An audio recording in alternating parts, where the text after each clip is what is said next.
www.kbc.co.ke to get the latest breaking news, entertainment, sports, politics, lifestyle or business trends from Kenya and around the world. Never miss new episodes from your favorite TV shows, reruns and movies. Just stream online or watch live on your YouTube channel at KBC Channel 1 TV shows. For the day's biggest stories, trustworthy news and family entertainment, log on to KBC Channel 1. Watch what you want anytime, anywhere. Divididos por una sombra de traición. It's you that I love, and I love you with all of my heart. I only love you and nobody else. And I think that's what's most important right now. You're going to stop right when I say so, and only then. And you know what? I want you to stop getting me in trouble with your son Julio. What do you want? Why did you come? Because I wanted to stop you from committing bigamy. What? Mariela is the most wonderful woman I've ever met in my life. Does that answer your question? Look, don't mess this up for us too. Not only have you abandoned your family, now you're turning your back? Lying heart. Fue sembrando el veneno y la ambición.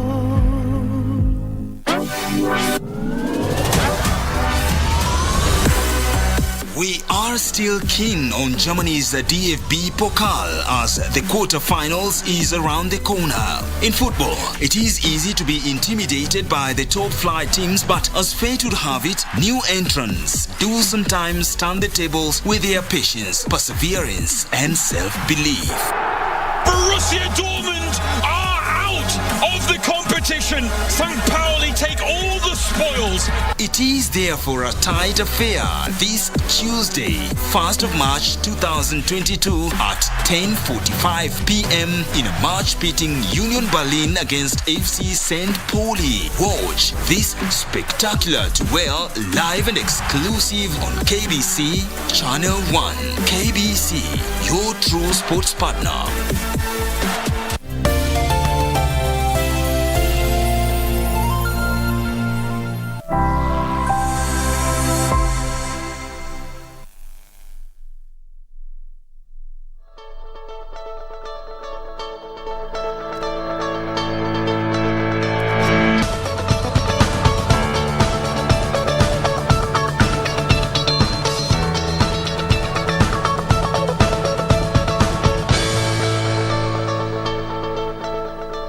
Very good morning to you and welcome to the program. This is Good Morning Kenya. I am Jane Mamboy. We trust you've had a pleasant weekend and you are ready to get started with this week as we also get to mark the last day of this month. We have a fantastic show lined up for you as always. And as we do it every Monday, we get to focus on matters concerning family, and that is what we shall do today, and specifically narrowing in on personalities, and specifically farther in, we'll be looking at narcissists in marriage. A very sensitive conversation right there, and we welcome you to be part of it as we journey through the program. Welcome once again. Of course, I don't do this alone. Team iko tayari. Tuanze na Mr. Victor Olo right here. Good morning, Vic. It sounds quite unique when somebody calls me Mr. Umezoea kuitwa baba.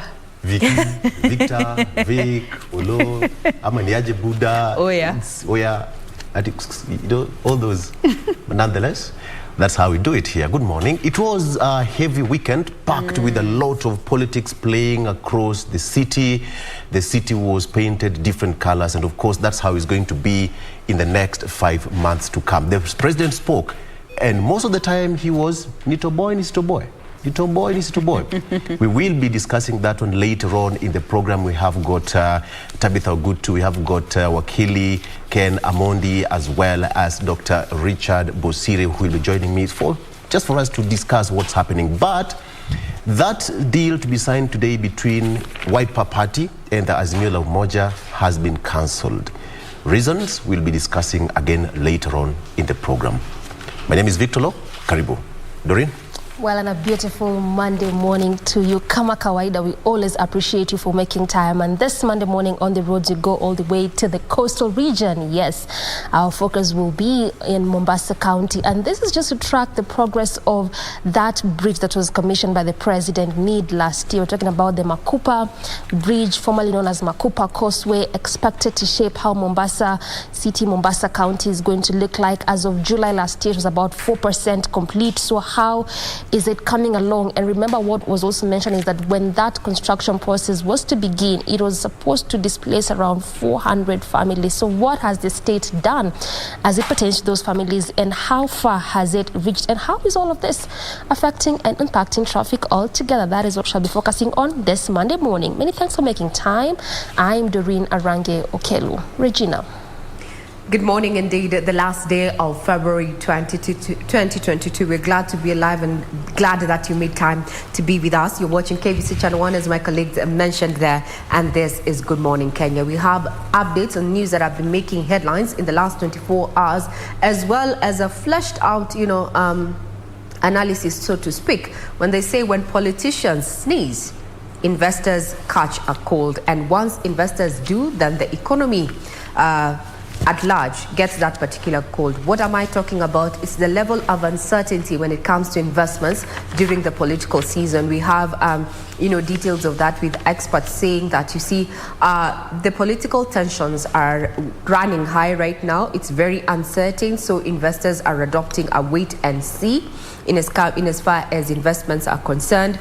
And actually, to quote one of them, is that campaign podiums are loud, but investors are struggling to understand what kind of policies the political parties and contestants are talking about. Remember, this is also open to your feedback in regards to where we are in matters politics, as well as matters, of national importance, including our very own security, where 8 people lost their lives in Kerio Valley and tensions remain high. Among the dead are 2 pupils. These updates are going to be coming up in not too long as we focus on In the Headlines. We are open to your feedback. You can get us on KBC Channel 1 on Twitter, and my Twitter handle is @RayManyara. So many questions have been asked in regard to what is happening in Ukraine and Russia now ahead of the talks that are set to be held at the border.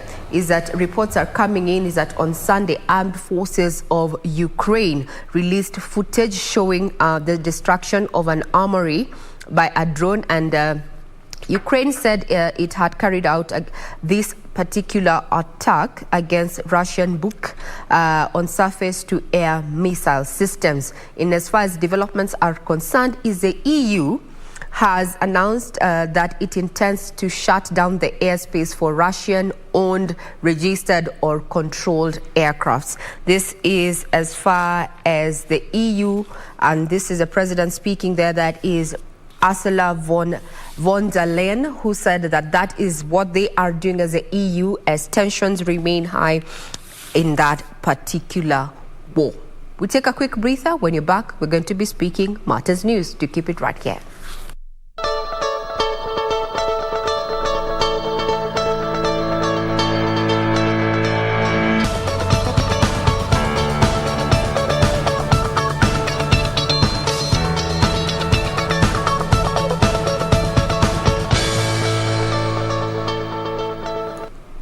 Good morning once again. I'm Regina Manyara, and this is Good Morning Kenya. Now, tension is high in Loiwat along the border of Baringo and Elgeyo Marakwet counties following a banditry attack that left 8 people dead, among them 2 pupils.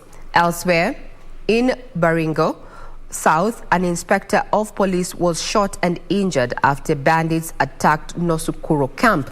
The injured police officer is, however, receiving treatment at a hospital in Nakuru. Ben Chumba has the details. Saturday, Pokot bandits attacked Loiwat area in the border of Baringo and Elgeyo Marakwet counties, killing 8 people, among them 2 pupils who had gone to River Kerio to fetch water. A pupil sustained injuries during the attack and is receiving treatment. Tukasikia mlia risasi na kuanzia hapo sasa watu wakaanza kukimbia, tukaanza kukimbia huko. Sasa kufika Kerio Hapo tu mtoni tukafika, watu wameuliwa. Hiyo vita ilianza kitu kama saa 7:30 tukasikia. Na unajua jana ilikuwa siku ya soko ya Jebelion. Tuwakimbia huko. Tuwakuta watu wengine wamekufa na moja ni injured. Mwili ya mtu mmoja tumepeleka mpaka Lodengo dispensary hapo, akaaka hapo. Na tumeshaweka jana mwili yake. Mwili alikuwa upande huu. So mwingine ameuliwa upande huu tena tumeweka hapo kwake. Alafu wale wawili wako upande wa Marakwet hatukupata hawa. During the attack which happened on day, the bandits raided over 1,000 livestock ahead of a security meeting on Wednesday. Tumekubaliana na county commissioners wa Elgeyo Marakwet na Baringo waende wafanye mkutano pamoja ambaye wamepanga wiki hii. Kuanzia Jumatano watakuwa wamekutana huko sehemu za Kolowa wajadiliane pamoja na washikadau wengine. Lakini mpaka wakati huu tumesema hakuna yule ataweza kufikisha ng'ombe kwa mwingine. Hiyo ndio ile agizo tumepeana, tumekubaliana kama kamati ya usalama katika region, na hiyo tunataka ionekane imetekelezwa mara moja. Tension remains high in the area, with residents linking the escalating fights along Kerio Valley to scrabble for limited resources caused by the ongoing drought in the region. Sisi watu hapa sasa tumependa amani kabisa. Lakini chenye inatupeleka sasa tupatane na Marakwet ni maji. Hata hatungepatana kabisa. Unajua area yetu hatuna mtoni kubwa. Tuko na mtoni moja inaitwa Kerio. Na hiyo mtoni ya Kerio ni pande ile ni Marakwet. Pande hii ni Wapokot. Ile nyasi tunatumia ni ile kwa upande wa Kerio Valley huko. Hata tukienda huko tunaenda kupatana na Marakwet, wanatuua huko, watoto wanamalizwa huko, vijana tena waendi shule tena sababu imekuwa kiangazi. Inatakiwa watu wawe na utaratibu ya kutengeneza kamati ya malisho, ile tunasema patria committees. Wazee kutoka sehemu za Pokot na wazee kutoka sehemu za Marakwet wakiwa na machiefs wote waweze kuketi na kuongea. Elsewhere in Baringo South, an inspector of police was shot and injured after bandits attacked Nasukuro camp. The injured police officer is receiving treatment at a hospital in Nakuru. The latest attack is among a series of other attacks that have been experienced in the region. Constant assurance by the government that security will be restored in the area.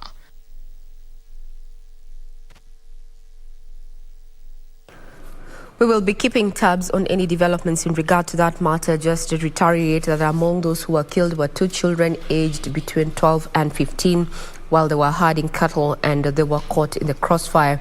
And as far as trying to arrest that particular situation is that medical personnel have been told to stop treating persons with gunshot wounds or other injuries before reporting them to the police.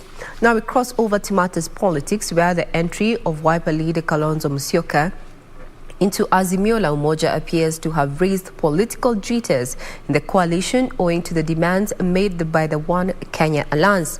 Just a day to the Jubilee and ODM National Delegates Conventions, Kalonzo announced that their One Kenya Alliance would be joining Azimio, but maintained that OKA would field their own presidential candidate. Gladys Mungai looks at the intricate matters, ahead of the signing of the coalition agreement on OKA joining Azimio.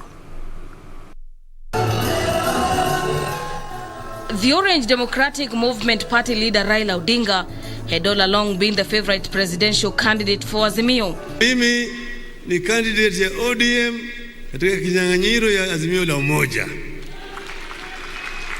Na mimi niko uwanjani. Si mimi niko tayari? In an apparent acknowledgement of this fact, 6 political parties signed an agreement with Jubilee at KICC to negotiate on their behalf with ODM in the Azimio coalition. What we are looking to do is to create a movement that delivers Kenya safely across the Rubicon to the other side.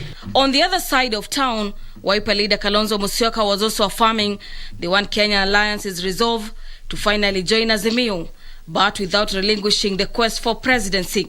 We are open to the formation of a grand coalition to be known as Azimio One Kenya Alliance. OKA principals will on Monday, the 28th February 2022, officially sign the coalition agreement as an affirmation of our commitment to seeing a just, inclusive, and prosperous nation.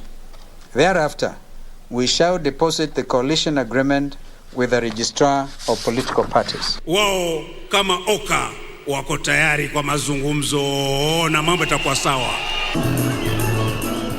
The move may jolt the Azimio coalition drafters as regard to the terms under which they'll accommodate the new partner. Sisi katika One Kenya Alliance tutawapatia kiongozi.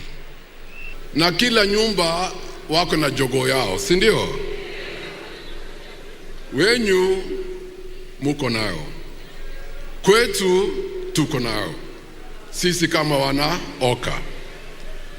What is important, ukituona sisi tuko hapa, ndio kwamba tumekubali that those who we can do business with are here.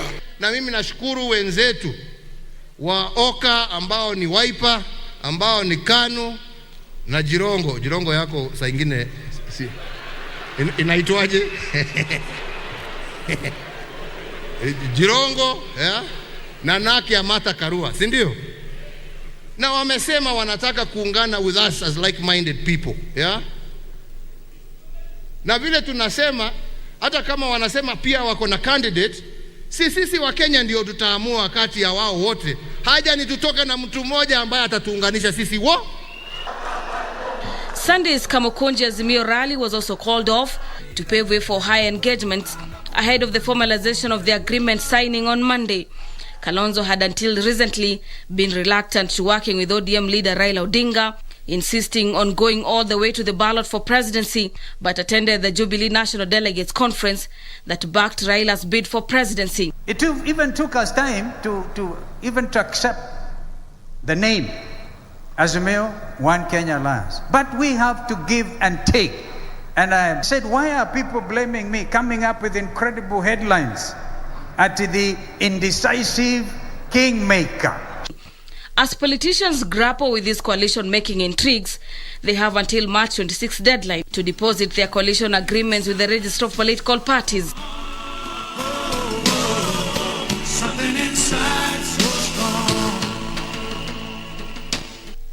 Now, that particular date for that signing is today, and KBC Channel 1 has a crew ready to bring you up to speed with what is going to be happening and what implications already that we're seeing in as far as our political landscape is concerned, and still keeping up with political intrigues. Now, the ouster of Deputy President William Ruto from Jubilee Party has been an open secret. However, the question is, what is the fate of in his position in government post his ouster? Jubilee Party loyalists are divided about the import of impeaching him as a second in command, while his allies are, however, defiant, claiming that the move will not hurt his chances. That have openly promoted the policies and or ideologies of other political parties be deemed to have ceased to be members of Jubilee Party and be removed from the register of members of Jubilee Party. This declaration Saturday by Jubilee Party delegates to sever ties with Deputy President William Ruto and his allies who are promoting the ideals of the UDA party was the hallmark of a much-awaited decision. The roster led to the Deputy President losing his Deputy Party leader position, which was split into 4 positions. The first Jubilee Party had 2 or more than 1 Deputy Party leader. This one would not have grown horns. Yeah, because he would be having his taking as his equal. Most of his allies have already lost positions in lucrative parliamentary committees. But is the worst yet to come? I think it was a waste of time because we left the Jubilee Party 3 years ago. And if they will go ahead to implement what they are saying, that striking our names from the Jubilee Party, then that will be a blessing on our side. Jubilee Party loyalists are, however, split on the need to escalate the onslaught against Ruto by removing him as deputy president. We have more important business to do. We never chased anyone away. They chased themselves away and went ahead in forming a party, a parallel party. They decided to be the opposition within government. Instead of supporting the president's agenda, they were busy criticizing everything. Saying that the elections are less than 6 months away, Ruto's allies insist his removal from office will not hurt his chances of succeeding President Uhuru Kenyatta. If they bring an impeachment motion in the National Assembly to impeach William Ruto as the Deputy President of the Republic of Kenya, we don't care. We will not fight it. We are busy setting our agenda to the Kenyans to form the next government.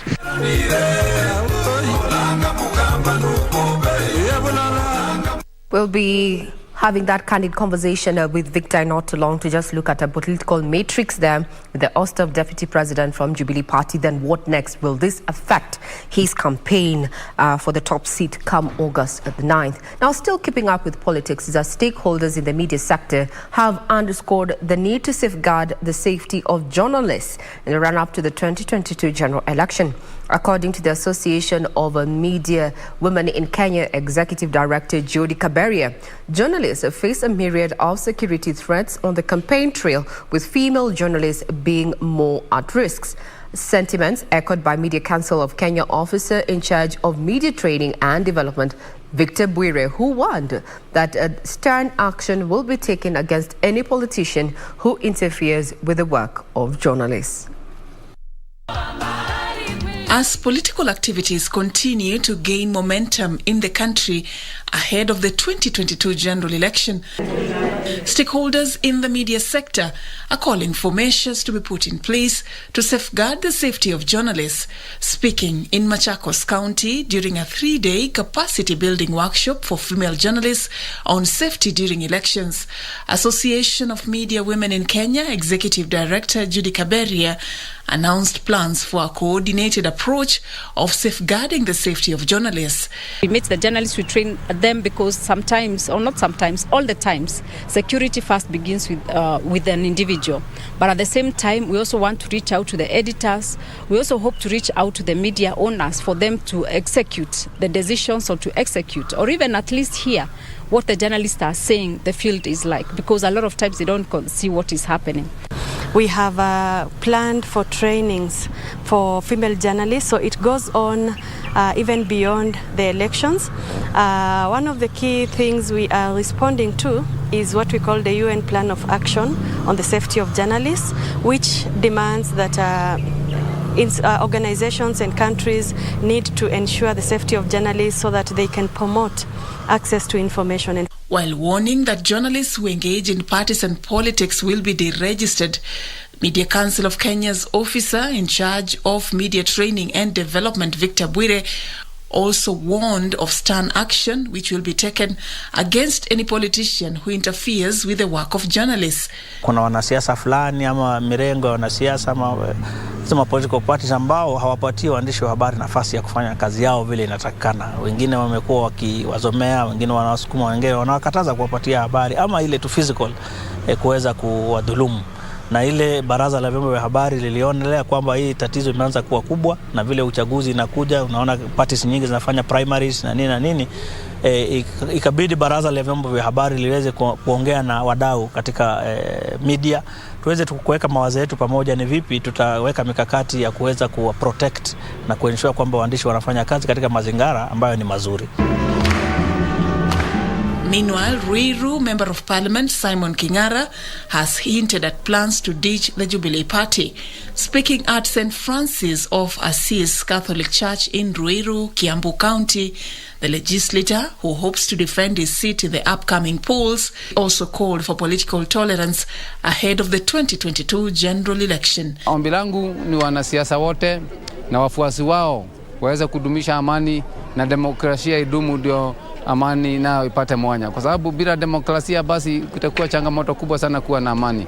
Ni vizuri kama vile kiongozi wa nchi alielekeza, watu waende kwa chama zile wanaona zinaweza kujimundu kwao, hasa kisiasa, ndio waweze kupata viti vyao. Former Member of Parliament Esther Kadhogo and nominated Senator Isaac Mwaura are among those who have expressed their intent to succeed Kingara.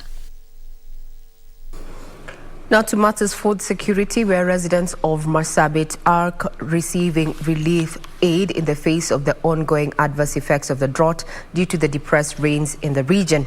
Now it is estimated that residents of North Hor, Dukana and Laisamis sub-counties alone have lost over 80,000 heads of cattle due to the drought and storm that hit the region in January, with vulnerable groups staring at possible starvation. Marsabit is one of the counties in Kenya that have suffered the effects of perennial drought. It is estimated that over 120,000 people have been affected, with the situation largely associated with depressed or failed rainfall in 2018 and 2019. Vulnerable groups such as lactating mothers, the elderly and people living with disability are worst affected. Kama mimi ni blind person, sioni chochote na sijui mahali ya kwenda kuomba, na wakina mama wengine ni viwete wanakaa ndani ya manyumba, wanaumia katika hali hii ya ukamwe, na wengine ni maskini, hali hoya, hakuna hata mbuzi moja ama ng'ombe moja. Those who are breastfeeding, mothers who are lactating, they are mostly affected. Pregnant mothers are mostly affected. Old age people are also mostly affected. Most of them are even unable to walk. Unajua hata mimi ninanyonyesha mtoto. Kama haikuli mnyonyesha nini? Hakuna kitu, si ndio?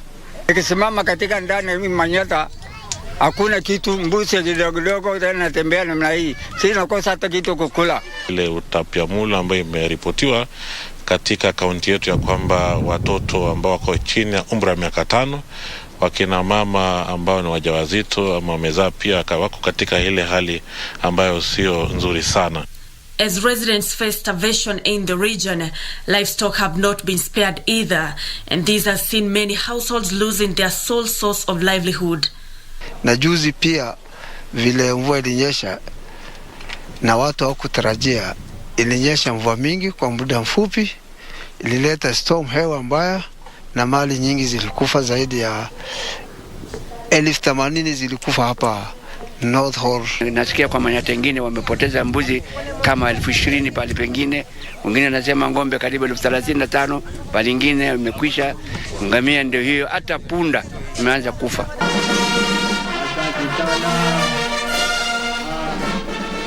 President Uhuru Kenyatta on Monday this week flagged off a consignment of assorted relief supplies to benefit 2.3 million vulnerable Kenyans in 23 counties. This flagging ceremony I see as a ceremony of flagging off a caravan of hope,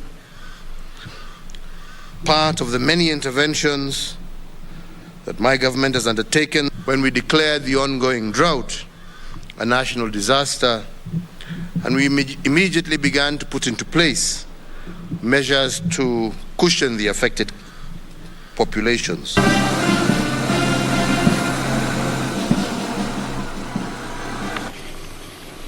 We'll be keeping tabs on the effects of the raging drought. Now we cross over to matters of legislation and equalization, so to speak, where the Director of Public Prosecution, Nadine Haji, is calling for creation of a department within the Teachers Service Commission to deal with affirmative action for teachers in regions that have difficulties and find solutions to facilitate access to education. Haji decried the acute shortage of teachers in northeastern region, mainly occasioned by terror attacks. Zainab Said reports. Urged NGOs to be in the forefront in championing peace during this electioneering period. We also want to appeal to all our politicians, all our leaders, wherever they are, as they go around the country selling their policies, selling the manifestos of their parties, to ensure that they sell policies that will help the country move forward and policies that will make sure we champion the interests of the people. Elsewhere, candidates and exam stakeholders in the Coast region have been assured of adequate security during this year's Kenya Certificate of Primary Education and Kenya Certificate of Secondary Education examinations. Coast Regional Commissioner John Elungata said no effort will be spared to get rid of exam irregularities. Tuna wanajeshi, tuko pamoja katika hiyo kamati ya usalama ya kuhakikisha kwamba mtihani unafika. Containers zinalindwa. Ufunguo huko na watu wawili, huyo ni DCC ama yule mkuu wa wilaya na pia mkuu wa elimu katika wilaya ama kaunti ndogo. Meanwhile, hundreds of learners in Homa Bay County have staged a peaceful march in the street of Oyugi's town to create awareness on teenage pregnancies that are on the rise in the region. This follows a report that indicates close to a third of adolescent girls aged between 15 and 19 years in Homa Bay County are mothers. What I'm going to put in place is to reach out to the people and again to work hard besides on the support to the girl child, because actually it's really bad when we were challenged that we are number 2 in the country in terms of early pregnancy. And an insurance firm has embarked on a tree planting exercise in schools in efforts geared towards reducing effects of climate change and combat desertification. Pioneer Insurance Firm targets to plant 1,000 trees in every school they visit across 24 counties this year. We are going to increase the population of trees in our school so that the climate and the weather is supported well. And our students also learn that they should also take care of the environment. Finally, in a bid to ensure increase in consumption and creation of local content, the Kenya Film Commission, in collaboration with Lari constituency, have started a film hub to be used by content creators in the region. Already 100 youths have been taught how to script, write and shoot short movies. Watengenezaji filamu ambazo zinaweza peperusha kupitia mitandao yote ya either digitali ama kupitia runinga za free to air, na pia kuweza kupatiana nafasi katika vijana wetu ambao tunatarajia kwamba kwa kupitia mradi huu tutaweza kuwapatia nafasi ya kuweza kutoa sinema ambazo zinaweza nunuliwa. Now, Kenya Broadcasting Corporation's Shoro FM, in collaboration with the Anti-Counterfeit Authority, pitched camp in Mount Kenya region to create awareness on the hazards of using counterfeit fertilizers, pesticides and seedlings in the country. Now, through the interactive open forums, members of the public were enlightened on how to identify the counterfeit products.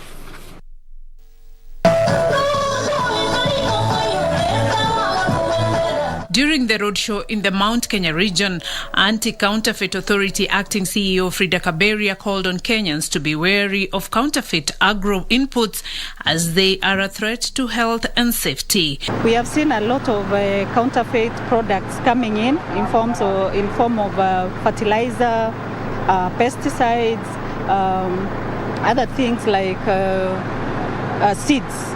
Mostly, you see, like in this region, there's a lot of horticulture, there's a lot of maize farming. So if the farmer doesn't get the right product, definitely the crop is going to have a crop failure.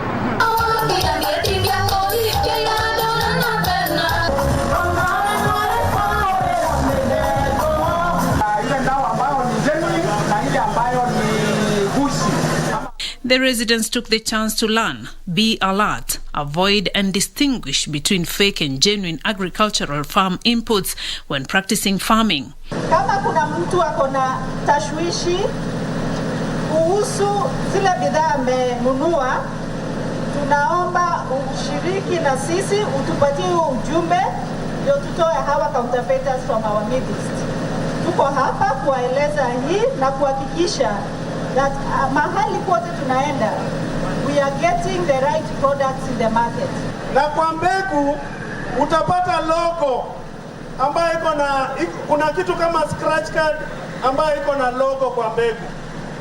Ukiscratch kuna namba hapo, ukitumia ujumbe wa SMS utume kwa nambari 1393. Ukituma hiyo namba na simu yako, ukitumia SMS service, itakupea ujumbe kama hiyo mbegu imethibitishwa ama hajathibitishwa. Shoro FM and ACA toward Kenol, Sabasaba, Maragwa, Murang'a, Sagana, Kagio, Kutus, Samson Kona, Kagumo, Kerugoya, Karatina, Gatitu, Nyeri, Chaka, Narumoru, and Darasha, and Muiga towns.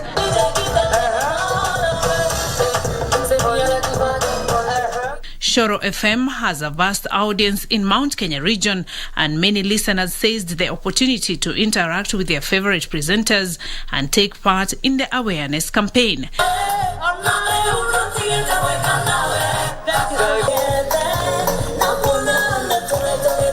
Musicians from the Mount Kenya also participated in the roadshow. Moranga, Shoro's reporter Githuki Wanyokafi, Phyllis Mbudhia, including Shoro's Joy Wamasharia, entertained audiences with good music, mogithi, and gospel.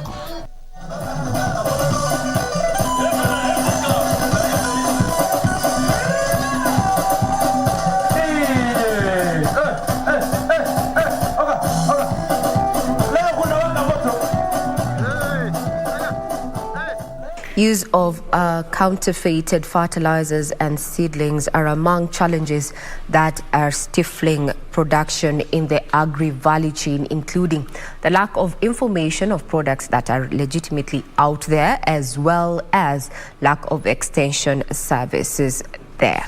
We'll be keeping tabs on what is happening in matters agriculture, especially on our business docket. For now, we'll take a quick breather. We'll be right back.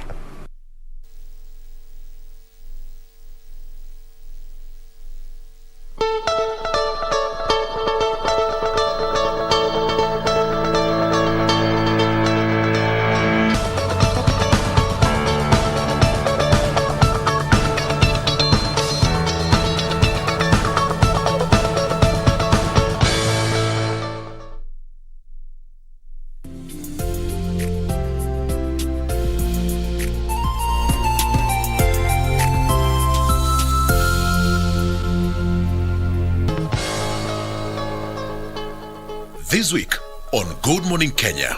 The health system in Siaya has improved greatly. Yes. Because previously, before we came in, even child mortality rate was very high. Governor Kanel Rosanga has steered the county of Siaya for 10 years now. Did you ever see at some point that the president and Honorable Raila Odinga would shake hands? I never imagined it. What is his opinion on national politics? The way Uhuru has now come to support Raila for presidency, that is a very big mark. That is like rubbing out tribalism completely from in this country. Join me this Wednesday on The Viewpoint at 7:30 a.m. on Good Morning Kenya, only on KBC Channel 1.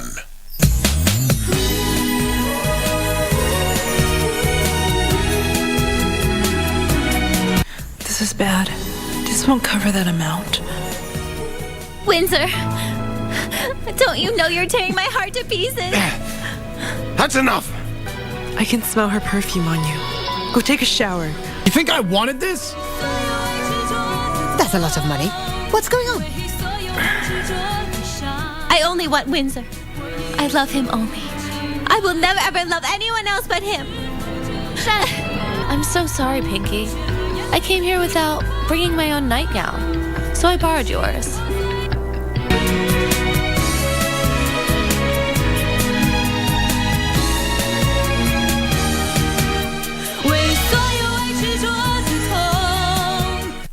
To all our prospective candidates, are you an aspiring candidate in the upcoming general elections? Do you want your agenda and manifesto to reach your voters effectively? At KBC, we have the most comprehensive and credible online platform that has profiles of all prospective candidates. Log on to www.kbc.co.ke/2022 aspirants and let Kenyans know more about you, your past achievements, your manifesto, and your development agenda once you get elected to office. What's more, the website is easy to navigate. We will create your profile, post pictures and short videos with your campaign messages at affordable hosting fees. Log on to www.kbc.co.ke/2022 aspirants today and establish your brand authority as we lead towards the forthcoming general elections.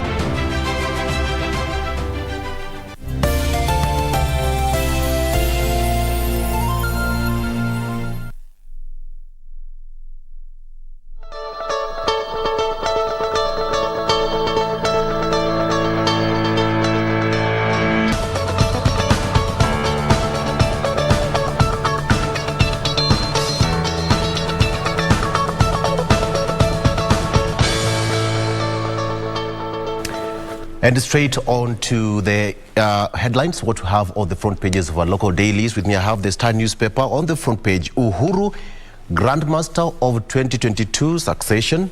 Uhuru, Grandmaster of 2022 succession. Kenyatta has put together a powerful political machine of more than a dozen parties. The president is raising his stakes for a power deal with Azimio la Umoja. That is what's on the front page of the Star newspaper there. Again, on the front page, I thought I would never see my family. That's according to a convicted tout. More details shortly. And Parliament to pay tickets for MPs on Ruto's 10-day tour of UK, US and Qatar. Details again shortly. Again on the front page of the Star, Kalonzo's new tough terms for deal with Raila's Azimio. Let me give you details on what that story is all about here. Now, part of the Kalonzo's tough terms for Raila deal ahead of the August poll is the coalition agreement, but not as single parties. So at the center of his demands is a coalition-to-coalition deal as opposed to single-party agreement as fronted by Raila team. Raila's wing has been jittery of the coalition-to-coalition agreement, resulting into a deadlock in the high-level negotiations to reunite the former National Super Alliance duo. And the fear among the Oka House, which brings together Kalonzo, KANU Chairman Gideon Moi, Cyrus Jirongo of UDP, and now Kenya's Martha Karua, is that conceding to ODM proposal would technically render the fledgling alliance dead. Now that confirms the reason why that deal, which was supposed to be signed today, was called off. Of course, it's reported that Honorable Kalonzo Musyoka sent out a message yesterday cancelling that deal. That exercise to be signed today, and it remains unclear when it will be done. Okay, so that is there. According to experts, prepare for worse wildfires. UNEP cautions in new report. They say that extreme fires to rise globally by 14% by 2030, and says that governments are unprepared for that. Uhuru succession, Grandmaster pulls strings in 2022 race. So Uhuru is now pulling the strings in the unfolding succession battle, with just about 5 months to go to the general election. This even as it emerged that Uhuru's team is working on a scheme to deny Raila's ODM the majority in parliament to exert more pressure to control the House. So Uhuru, actually whose 10-year term ends in August, has set tongues wagging with observers anxious he could remain in control even after August. We will be discussing that one later on with our experts here. And so far, Uhuru's grand coalition set for talks with Azimio. We have got several parties who've already joined. We have got Jubilee Party, we have got KANU, United Democratic Movement, we have, that is UDM, Kenya Union of Parties, and etc., joining Azimio la Umoja. And of course, word has it that they are going, each and every political party, as of Saturday, agreed that they will be fronting individual presidential candidates. Thereafter, they will have to come up with a single candidate as Azimio la Umoja to battle it out with the Deputy President, William Ruto. Jen. Now let's come to the Daily Nation. We start off with the stories that has been featured here on the header, and this is in regards to Mumias in line with it being used as a political campaigning tool. And just looking at what they have captioned here, they go on to say that inside the cartels, cases and politics are pulling back Mumias sugar. Looking back at the last two general elections, the revival of the Miller has been a major campaign item for politicians at both the local and national levels. And when you get to read this particular story, they actually highlight just a few months before the 2017 general elections, the president and his deputy were actually in that particular area using it as a campaign item for re-election. Now coming to the main read here, Uhuru Raila failed the city rally, exposes rift. So President Kenyatta and ODM leader Raila Odinga were to host a mega rally at the historic City Ground plans yesterday, a day after a weekend of politics, but it didn't happen. This went on to raise questions about the last-minute cancellation and changes. And on the other end, we did see Wiper Chief Kalonzo Musyoka last evening sending out a message cancelling earlier plans for coalition signing deal with Orca partners. So the big question remains, what is cooking? We have seen the president say that, they're going to go on a nationwide campaign for the next 2 weeks before officially unveiling the mega coalition. And then again, Kalonzo Musyoka did also point out that they have been receiving a lot of interested partners who want to join Orca, so they are also giving room for that before they sign anything. And as per what this daily has for us, the official date for signing any deal has been reserved for the 12th of March as per this daily. Now, the other story is concerning Musalia Mudavadi. Here they go on to ask, is he a clever leader or an opportunist? In one way or the other, he has remained relevant every 5 years since he joined politics at the age of 33. He's now 61. He joined politics when he took membership or became the member of parliament when his father died, and since then he has always remained relevant in the political space, even when he is not elected for the positions that he has been vying for. So is he a clever leader? Is he or an opportunist? I'll be giving you details of that particular story in a bit. And finally, CSs who quit politics will be getting huge perks in their send-off packages. This is according to their terms of employment. And of course, we'll be giving you these details with CSs like Cecily Karaoke, Aidan Mohammed, and also Rafael Tuju, who seems to be having the same employment terms, will be receiving at least 8.59 million Kenya shillings as per the terms of their services again. So more details of this and so much more will be coming up in not too long. Doreen. Chakazi party leader who also doubles up as Gatundu South lawmaker, that is Moses Kuria, has now declared his bid, saying that he will vie for that gubernatorial position. He had earlier on said that he was not going to do that, but owing to pressure from his supporters and pushing him to take a stand on what political position he would hold. Now he says that he will vie for that particular seat. What does this mean for the rest of his competitors, the likes of James Nyoro, former Governor William Kabogo, Thika Town MP Patrick Wainaina? Well, only time will tell, but that is what is happening there, and that is what he has just said recently.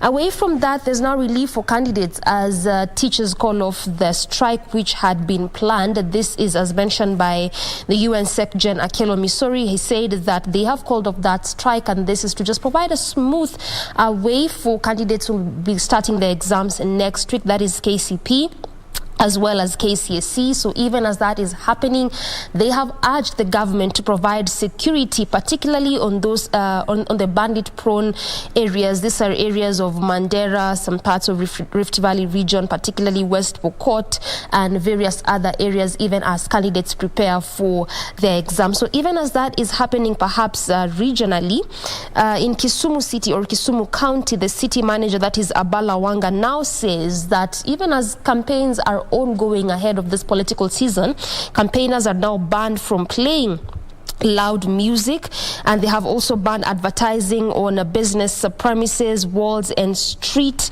light poles. And this is because they say that in Kisumu County, most of the schools are around the city center. So this is why they have banned that. So this is just a warning to politicians, especially those that are going about popularizing their bid, that in Kisumu City that has been banned at least for this period of KCP and KCSE. And also, the ODM leader is fighting to keep the coastal region. Remember that over time it has been known as one of those ODM strongholds, but owing again to what pundits are saying, and most of them actually argue that the recent events in areas of Kwale and Kilifi might just have depleted the advantage of it being an ODM stronghold. And this is again when you look at the likes of Salim Vuria, Fatma Achani, who's the deputy governor of Kwale County, the likes of MP Aisha Juma, who were initially in the ODM party and they deflected to UDA. So this is what is prompting most pundits to say that yes, much as it is perhaps has been known as a stronghold for the ODM party, it looks like a time where the ODM party leader needs to fight to just keep that area a stronghold, as it were. And lastly, Kenya gets funding from health systems. This is 64 billion, which is said to support the health services in Kenya as well as other African countries. And again, this is just from that particular recent research that shows mostly when it comes to most African countries, and particularly the entire continent, when it comes to issues of infrastructure, workforce, including trained professionals, Africa tends to lack that. And in line with WHO, this is why the European Investment Bank has pledged to support Kenya and particularly most African countries that gets to face a lot of these issues concerning health, just to see how best they can help their health systems. Regina. According to this daily, the stories that have taken precedence, and this is a copy of the Standard being the 28th of February 22, it's all about matters of politics. And let's start local, where parties are in a fight for seats as Azimio grows. Remember, the cancellation of that, proposed signing that was to happen today has been held off for a later date. And now the question is the complex numbers for Raila. Why? In as far as the outfits that are backing Raila's presidency and they have their own coalitions, and indeed Azimio has become a formidable campaign machine, but it has also opened new rivalries over posts. Now let us look at the constitution of Azimio. And as far as this particular daily is concerned, we have Oka, Sawa, ODM and Jubilee. Now Sawa is Mohisa Kitui's where he's put together 17 parties, and they too want to join Raila's big house. We have Oka Alliance, 4 parties that were to sign an MOU today were to sign. We'll keep tabs and find out when this is going to be happen. We have a proposed date of March 12th, but we'll wait and see what is going to happen. And their aim is also to join as one anchor partner. Then we have ODM, which is the anchor party, and it expects to produce the presidential candidate, but will the others get that opportunity? Big question there. As we talk about matters politics with Victor in not too long, this is going to be put into perspective. Then we have Jubilee, which is Uhuru's party and is backed by 10 smaller outfits and are all seeking room in Azimio. Now, the big question as we talk about matters of politics, in as far as, this is Raila's big week after such a weekend. So Raila's journey to State House got a major boost when he was endorsed by both Jubilee parties and also won the backing of President Uhuru Kenyatta. He awaits the support for Oka, whose leaders have said they want to join Azimio. Mula Umoja movement. Then also in 2 weeks, Azimio is expected to pick him as its presidential flag bearer. And from there, the big question is, will he have to overcome the current deputy president and, UDA's presumptive candidates? Those are the questions around, the political matrix surrounding Raila Odinga there and Azimio La Umoja. Talking about Deputy President William Ruto and UDA's presumptive, candidates, so to speak. Ruto and Mudavadi yesterday jetted off to the US and UK.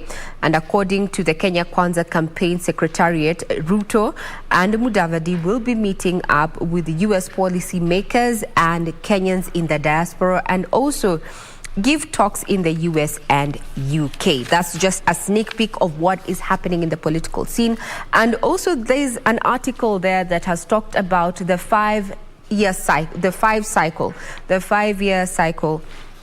when it comes to our elections. Every time we have elections, especially the general elections, these investors tend to take an uncertain stand when it comes to long-term investments, waiting to see what these political contenders have in stock for the economy, what policies will stay, which priorities will be given, which sectors will be given priority. So this is a 2-page pullout just looking at the election crystal ball and why it is splitting investors with some coming out to say, and this is according to Gerishon Ikiara, who is an economist, saying it's going to set a very uncertain period, and it will affect us for almost 6 months after the election as people wait to see what kind of policies are coming up, what level of stability we are going to have, and what are some of the programs, for example, which sectors will be given priority. So every election year and the one after, investors are averse into pumping money into the economy, and thus affecting the economy. Now, after the 2017 polls, Kenya was ranked as having the second worst business environment globally, and it eased after the handshake. So, in as far as you're speaking, politics is also going to play, it's playing a key role in as far as our economy is concerned. Remember, we are trying to jumpstart some of the sectors owing to the COVID-19 situation. That is just a quick summary of what has taken precedence in this particular daily, and also a highlight about what we're going to be seeing next week. And this is a moment of truth as KCP and KCC beckons. The date is the 7th of March. Then also 8 persons killed in Kerio Valley. Among the 8 are 2 people. So tension continues rising in that area. Matters of banditry attacks at a time when medics have been advised not to treat any gunshot wound without reporting to the police. Across borders, I know you are in the know in regard to matters of Russia.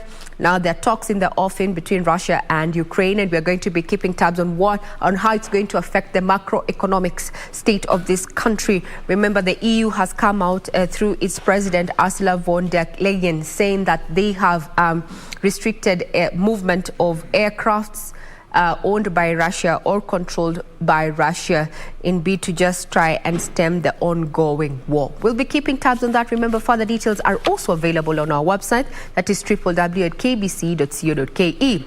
For now, we take you to the road, and when we're back, we're going to be looking at the political matrix of the country as is, following what we saw happen over the weekend with Victor. So do keep it right here. I'm Regina Manyara. Have a pleasant viewing ahead. And before we get to the day's discussion, how about we quickly look at how Mombasa is looking like in terms of traffic, and particularly the area around Makupa. This is actually what you're going to be focusing on today. This is after that commissioning by the president sometime mid last year. This is that Makupa bridge. In fact, as you go along, I'll be showing you the progress of this bridge, how it was, and perhaps what really necessitated that commissioning for it to be constructed altogether.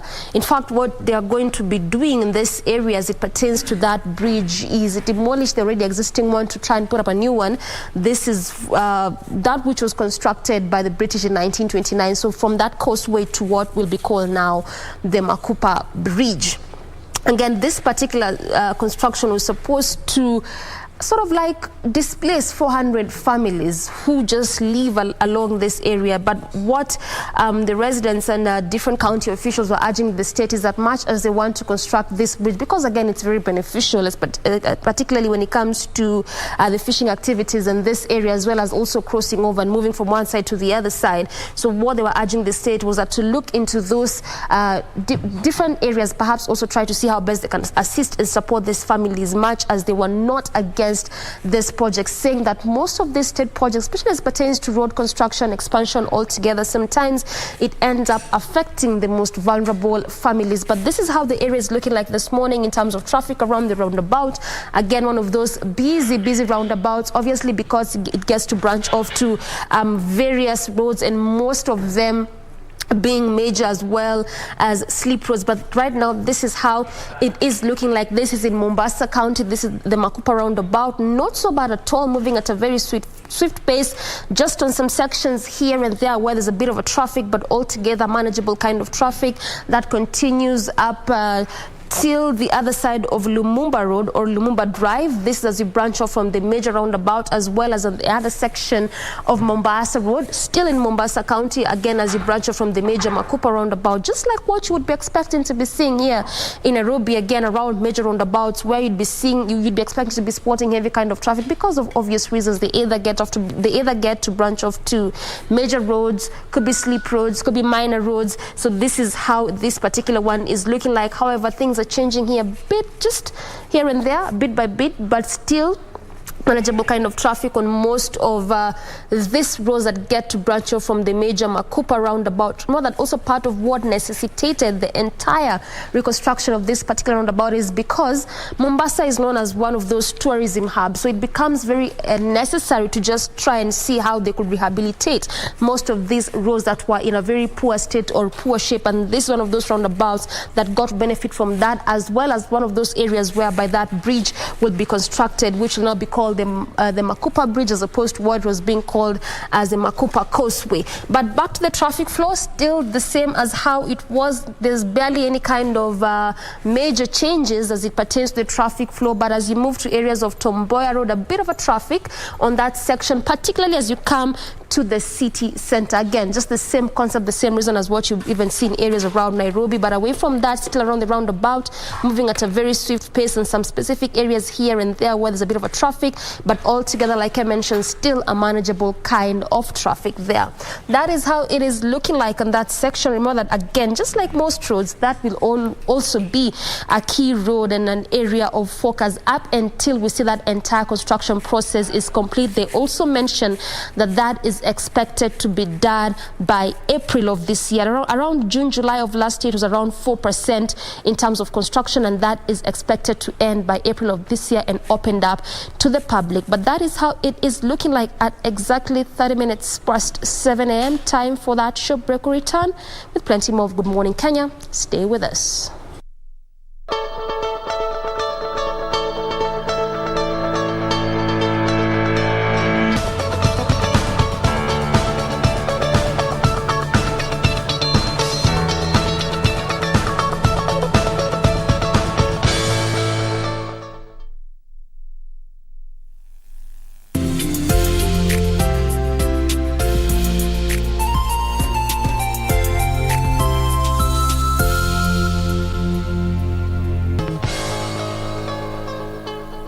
This week on Good Morning Kenya.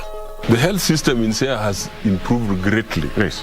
Because previously, before we came in, even child mortality rate was very high. Governor Kanel Rosanga has steered the county of Siaya for 10 years now. Did you ever see at some point that the president and Honorable Raila Odinga would shake hands? I never imagined it. What is his opinion on national politics? The way Uhuru has now come to support Raila for presidency, that is a very big mark. That is like rubbing out tribalism completely from in this country. Join me this Wednesday on The Viewpoint at 7:30 a.m. on Good Morning Kenya, only on KBC Channel 1.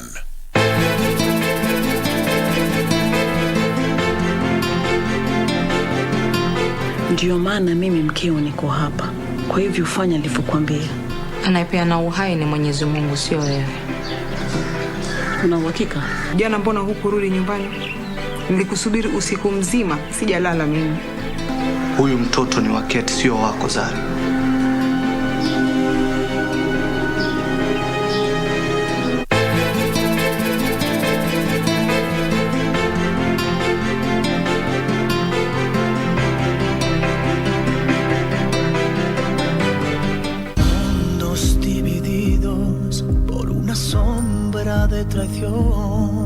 It's you that I love, and I love you with all of my heart. I only love you and nobody else. And I think that's what's most important right now. You're going to celebrate when I... Election.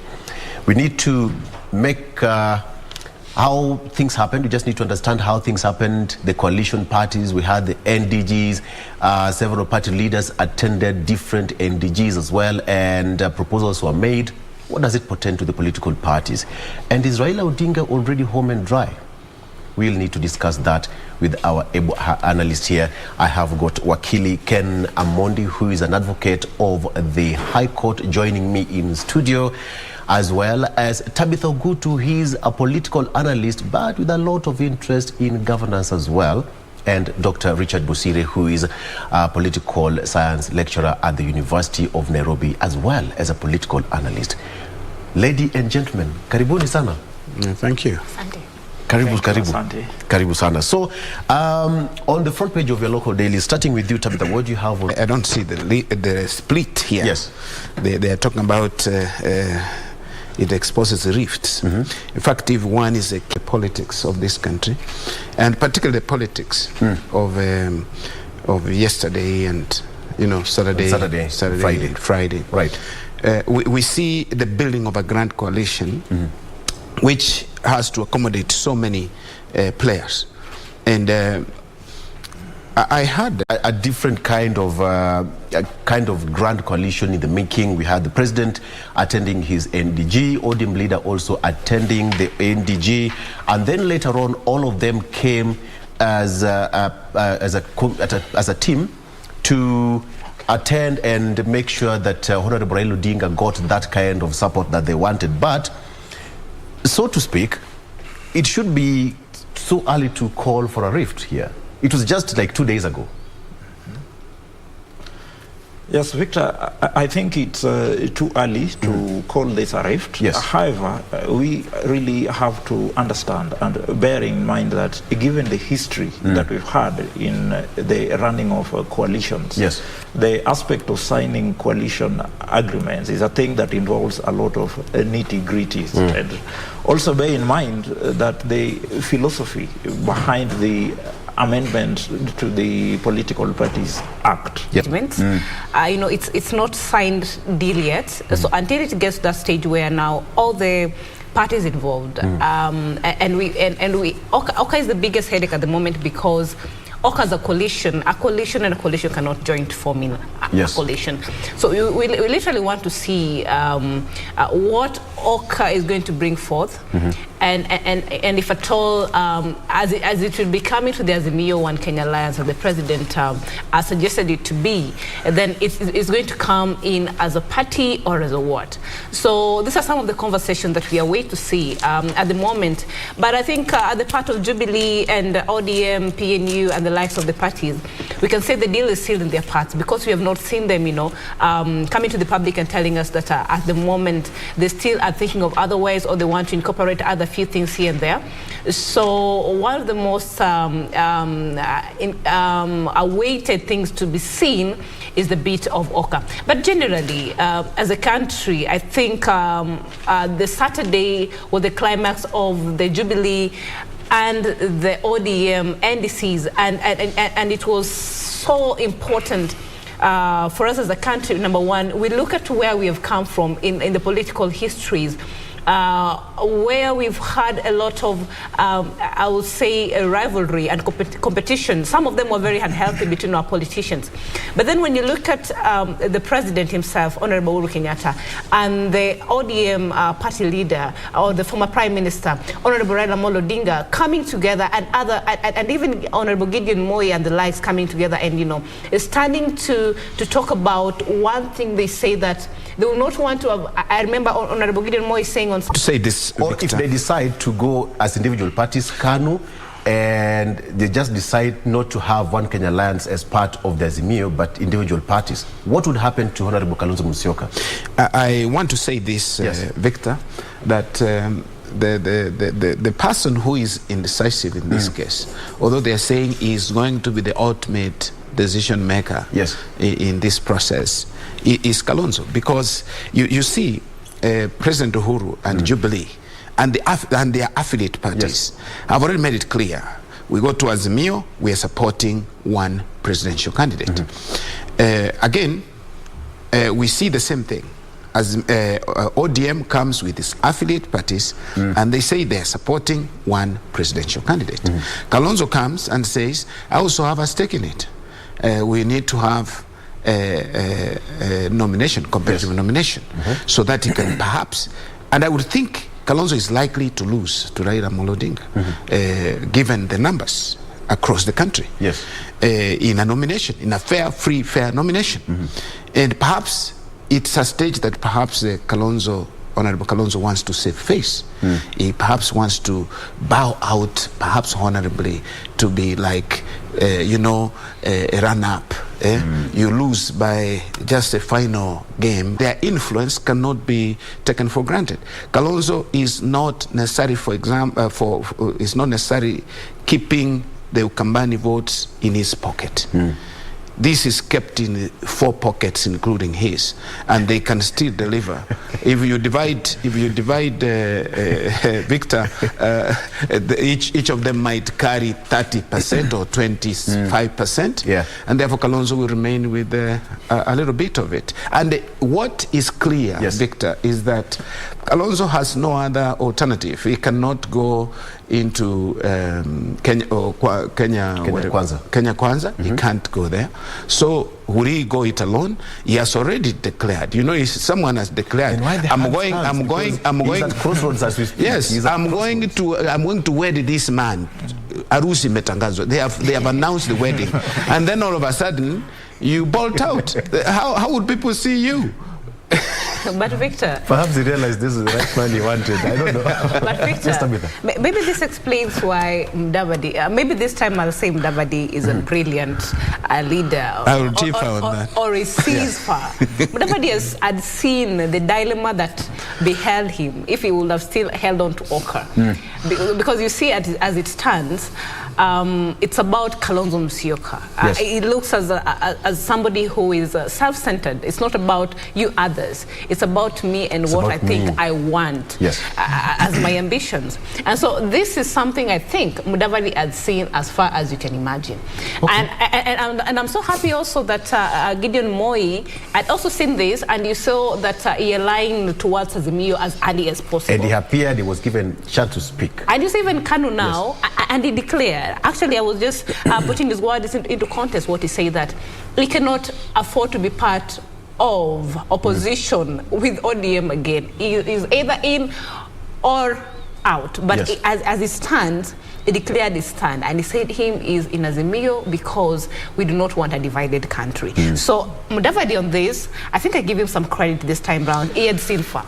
Okay, let's take a break. They say that at the right time everything else will make sense. So the way you're trying to bring it, Tabitha, is like, okay, could there be a problem which was realized in the One Kenya Alliance? Because they had that push and pull. They could not agree whether they are going to sign an agreement, they are going to sign the deed of agreement, Wakili, deed of agreement.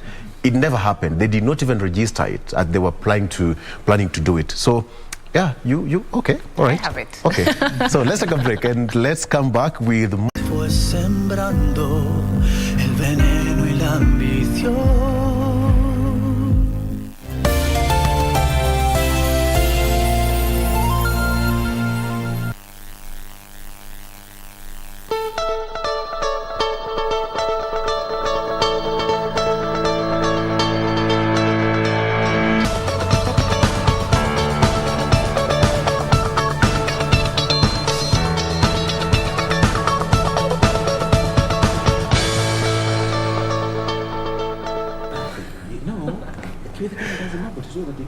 And welcome back. We're still having off-air discussion here. It's heated, I can tell you. Brilliant minds arguing their cases out. All right, so let's come back to the Honorable Kalonzo Musyoka factor here, because now it seems that everything has stalled because...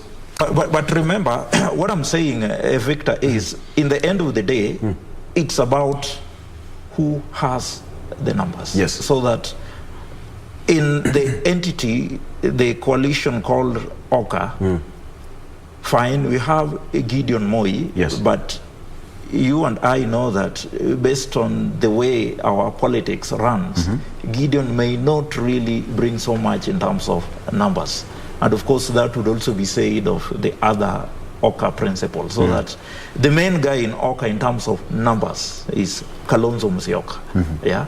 So that in the event that this gentleman, and we have to interrogate it in terms of those two options, how will it affect the Azimio? If he goes it alone, he would be number 3, but would it be such that it would then force us to go into a runoff? The other alternative would be Kalonzo Musyoka joining the other coalition that is being fronted by the deputy president, now maybe having, and therefore bolstering that, into making it become a huge behemoth facing Azimio. So those are the options that we now have as a country. However, I tend to think that in the end of the day, what would really count insofar as Kalonzo Musyoka's next move is concerned would be, one, the president, the extent to which the president's hand would play in bringing him into the table. I recall when he addressed Jubilee, a flag bearer, which obviously is Honorable Raila Amolo Odinga, will maybe, probably, with high probability, come from central part of Kenya. Because at the end of the day, the president is looking at this picture that as a kinsman from the central part of Kenya also, how are we going to be represented at the table? For a minute, I've seen the Tangatanga Maniac saying that the BBI, more or less, may the perception and what it has presented in terms of the executive hybrid type of leadership might play part in this, for example. If at all, I don't know the probability or if it can be enacted before then, but then the president, as they were saying, will have assumed the position of a prime minister, and then now other key political leaders also will have the opposition, which will be considered to be a very fat one in the... Haya, unaona inaendelea.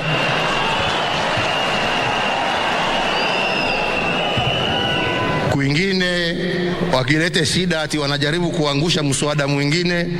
Junet ndio huyo, mlango ya mbele anaungana na watu yangu tunapitisha. Kwingine wanajaribu kusema finance bill haipiti, Gladys Wanga ndio huyo, papa mambo inaingiana.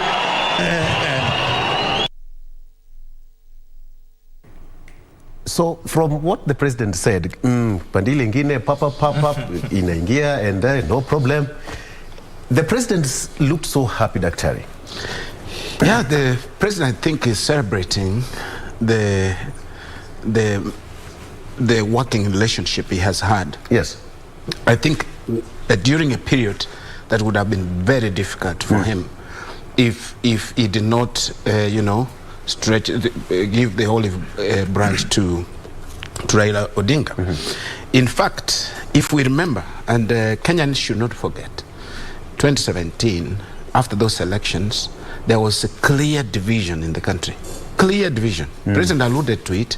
I was saying, like, he's talking about what I've always tried to tell our people. Sustaining that government is another altogether. It's another. It's so much about having your legislative agenda through. And how do you do that? You must have the numbers in parliament. So I want to honestly believe that's one of the reasons why the president really had to come out, and more so as a leader of the Jubilee party, so that in as much as will be possible, he would then be in a position to marshal the numbers in terms of parliamentarians from his backyard in Central Province.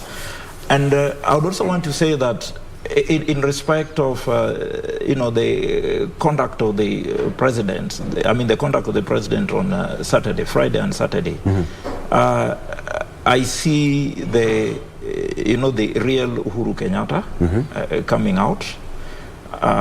As a matter of fact, in the country, as it stands today, amongst the 3 most prolific campaigners that I know of, I think you have the Prime Minister Raila Odinga, you have the Deputy President, and then there is Uhuru Kenyatta.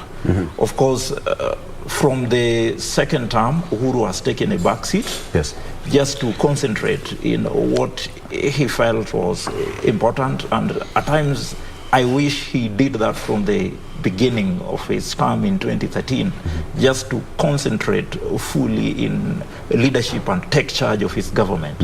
I think he did that in the second term. As a matter of fact, he deliberately put politics aside And the results are there for everyone else who cares to see. So that what then now remains is for us to see to what extent will he manage to reverse the gains by the UDA, particularly in his backyard, now that he's out, now that it is clear that he'll play a big role in government, and particularly, remember, the Kotu boss told us something sometimes back, and most of us took it as a joke. And actually repeated it. I know what you're going to say next. The president is a young man, and he needs to play a role in government. Like my sister said, and I think Kenyans must now be ready for that, because it would come to fruition. You see, if President, let me not say if, because he is already the leader of the Jubilee Party, assuming he'd also be made the leader of the coalition, the Azimio coalition, and then the Azimio coalition probably has the numbers, then what would be the implication in the event that, you know, the BBI thing goes through, and ultimately, assuming Raila Odinga becomes the president, and therefore one who would be keen to implement the BBI agenda, then you see the major role that the president would then play, given that he would be the leader of the majority party in parliament. So that I tend to think that we are yet to see the real president. But then, Tabitha, how important is the president going to be even after retirement? Because the Jubilee Party, people said Jubilee Party is dead, and the president said, kuanzia leo mtajua pa Jubilee Party is not dead, and mtajua amjui. Very, very, very, very delicate, or I'll say risky lives for us to, you know, be in as a country. And therefore the handshake was very, very important for this country. So even as we talk about Jubilee being dead, Jubilee was not dead. The difference is Jubilee was working. Because when you talk about Jubilee, even as much as we had a lot of Jubilee leaders coming, we had them speaking everywhere. They're responding to these claims and here and there. The ultimate person that they wanted to speak was the president of Kenya. And he said his time was not yet. So now they're saying... So the silence was deliberate? It was deliberate, and it was very important. That was leadership at play. Okay. Yes. I'm still asking you this, Dr. How important will the president be, even after retirement? Much has been mentioned by my colleagues here. Yes. That the president has clearly demonstrated that he's not going to be outside politics. He wants to be inside. His retirement is not forgetting about politics, about leadership, about government, about all this. He feels that he has a stake and a role to play in politics, let alone the politics of Central, but the politics of the country. Yes. And he's positioning himself to that effect. We have seen him as the leader of Jubilee Party, the party that was dead. Now, has demonstrated that the party actually was busy working, doing something else apart from politics.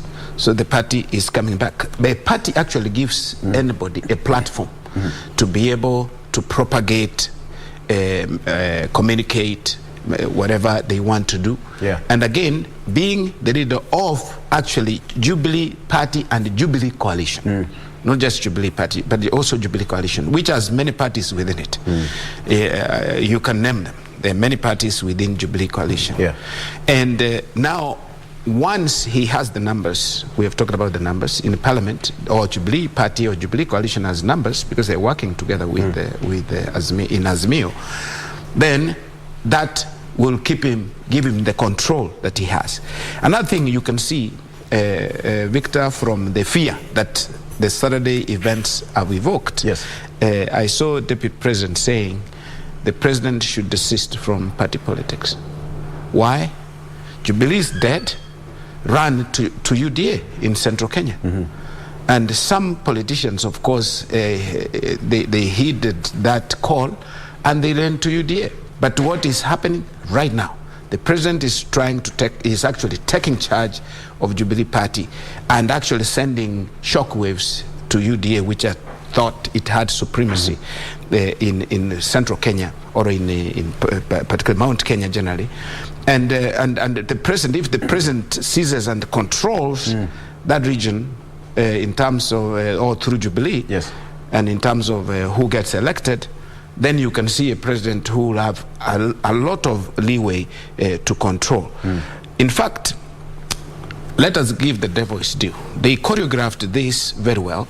The Tanga group choreographed this well. Jubilee is dead, and they continue working on their party, UDA, and they demonstrate that UDA is the party of choice. And it has worked. You have seen defections like Waiguru jumping from back to back and others. Quite a number of people have moved into UDA. But UDA in the near future could be seen as an exotic party if the president continues, or as the president continues with his support for Jubilee and reloading Jubilee. Exotic in the sense that there is UDA has a huge following, like an unquestionable following in Ruto's backyard in the Rift Valley. You never hear them say anything. Okay. I speak to people, I do my political studies, and I see people are really much into, more than 75% into UDA in the Rift Valley. Not Rift Valley, but in Kalenjin land. Because in any event, parties have regional bases. That we agree. Political parties have regional bases. Although the UDA, the deputy president says, oh, UDA is the only national party and all that. They're national parties. KANU has a following all over the country. ODM has a following all over the country. But this one is trying to hide that actually my strongest base is my home turf.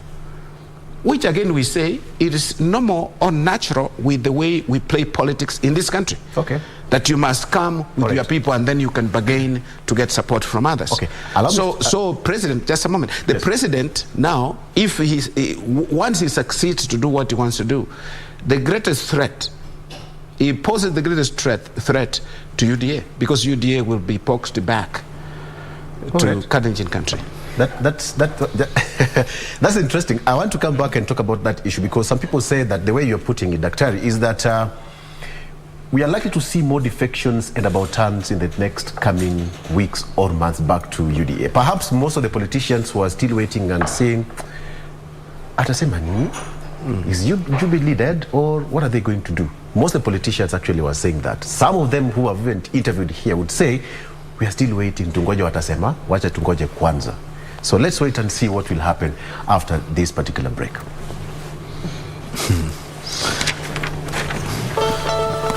The local people.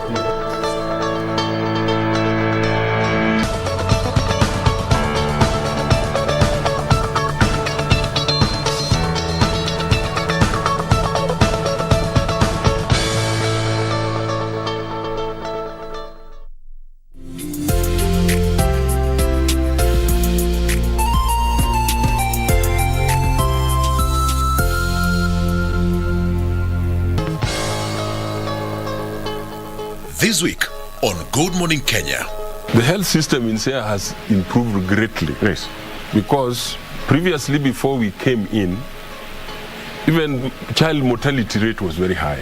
Governor Kanel Rasanga has steered the county of Siaya for 10 years now. Did you ever see at some point that the president and Honorable Raila Odinga would shake hands? I never imagined it. What is his opinion on national politics? The way Uhuru has now come to support Raila for presidency, that is a very big mark. That is like rubbing out tribalism completely from in this country. Join me this Wednesday on The Viewpoint at 7:30 a.m. on Good Morning Kenya, only on KBC Channel 1.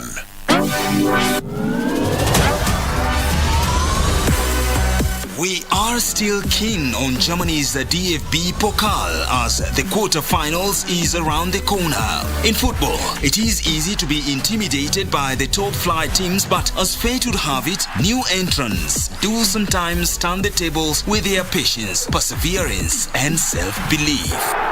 Borussia Dortmund are out! of the competition. St. Pauli take all the spoils.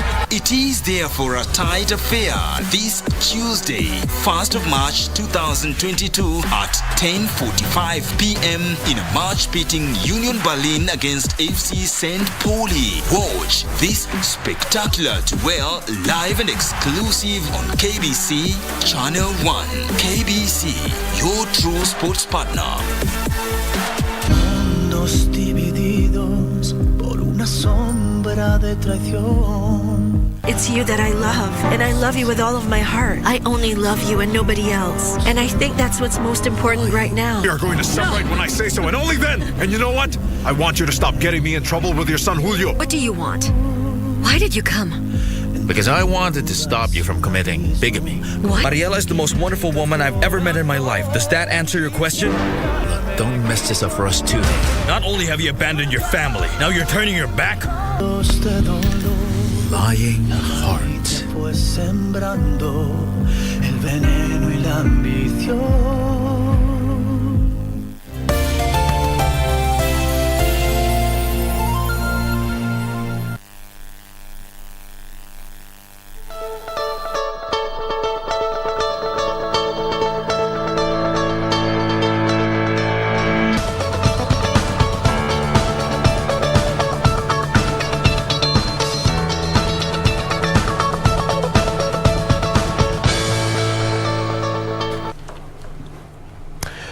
Welcome back. Still with Dr. Richard Busire, Tabitha Ogutu, and Wakili Ken Amondi. We are still trying to make sense of what happened over the weekend. Daktari, before we took a break, let me come to you, Wakili. Now, assume everything is done. We have the next government, and we have got the Azimio la Umoja as the ruling party and coalition, so to speak. Do you think the president will have a say in that house? How will he influence running and processes of the bills in Parliament? I think we have to look at this thing from two contexts. Yes. Yeah. The first context is the assumption, which I think is practical, of us going to the elections under the current constitutional dispensation, and of course there is thereafter. Assuming the court gives a different decision insofar as the BBI document is concerned, and therefore the attempts that may be made by the Azimio government to have it implemented in phases. Yes. But let us start with what is, which is the current constitution. It would then mean that the president's party, I want to believe, would have some, it would depend on the numbers that would be secured by the coalition under the president, that is the Jubilee coalition. Because under the Azimio la Umoja party, there will be a coalition agreement that would expect it to be deposited. Yeah. Yes. And in that arrangement, we would expect probably to find some distribution in terms of leadership in the House, based on the numbers that will be contributed by the particular parties. Yeah. So that then, assuming that the president will be in a position to garner the numbers that he had in the current parliament, that is in 2017, then that would mean that the president's party would then play a critical role insofar as the legislative agenda would be concerned. And remember that when you talk of the Jubilee coalition as it stands now, we are not just talking of Mount Kenya. The president also had a significant hand in different parts of the country, and more pursuant to other political parties, for example, the one led by the Treasury Cabinet Secretary. So that to that extent, you would expect, therefore, that the president's party would have a strong hand insofar as the pushing of the legislative agenda would be concerned.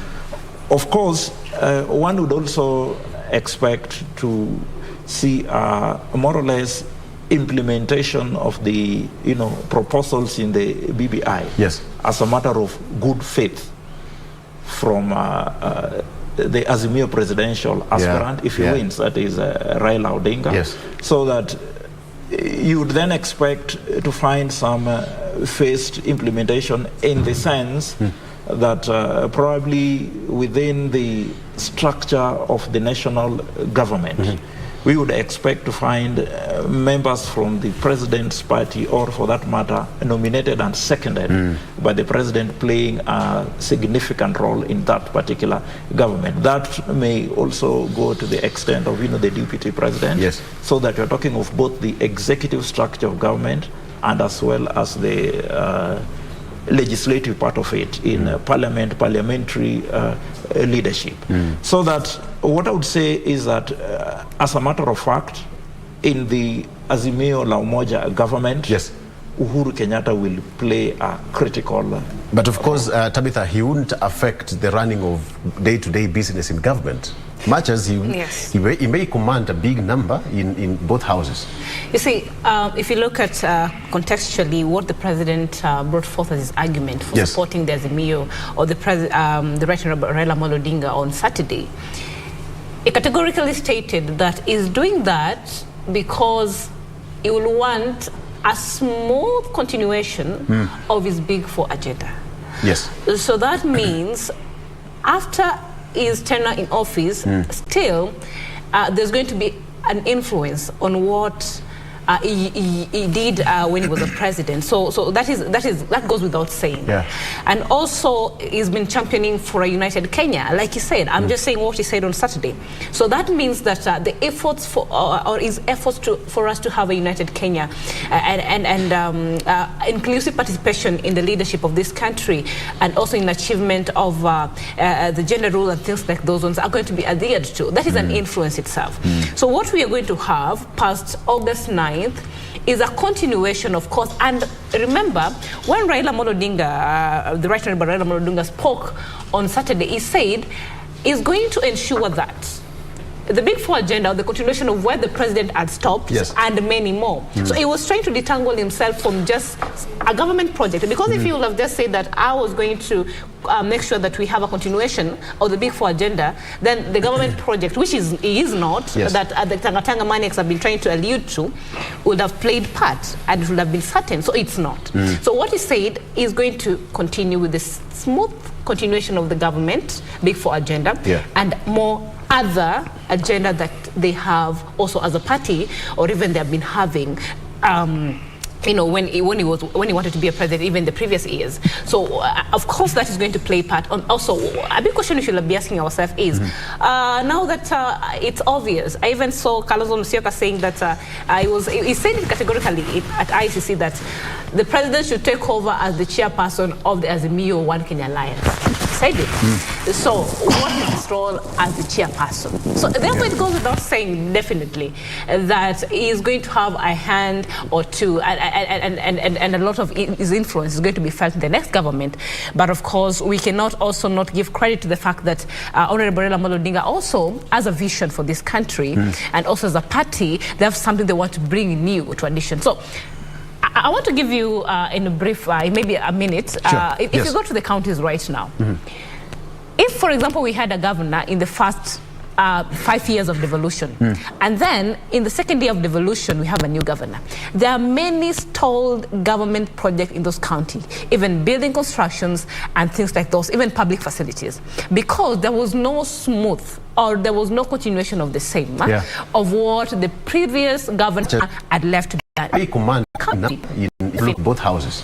You see, if you look at contextually what the president brought for his argument, who was supporting Azimio or the right Honorable Raila Odinga on Saturday, he categorically stated that he's doing that because he will want a smooth continuation of his Big Four agenda.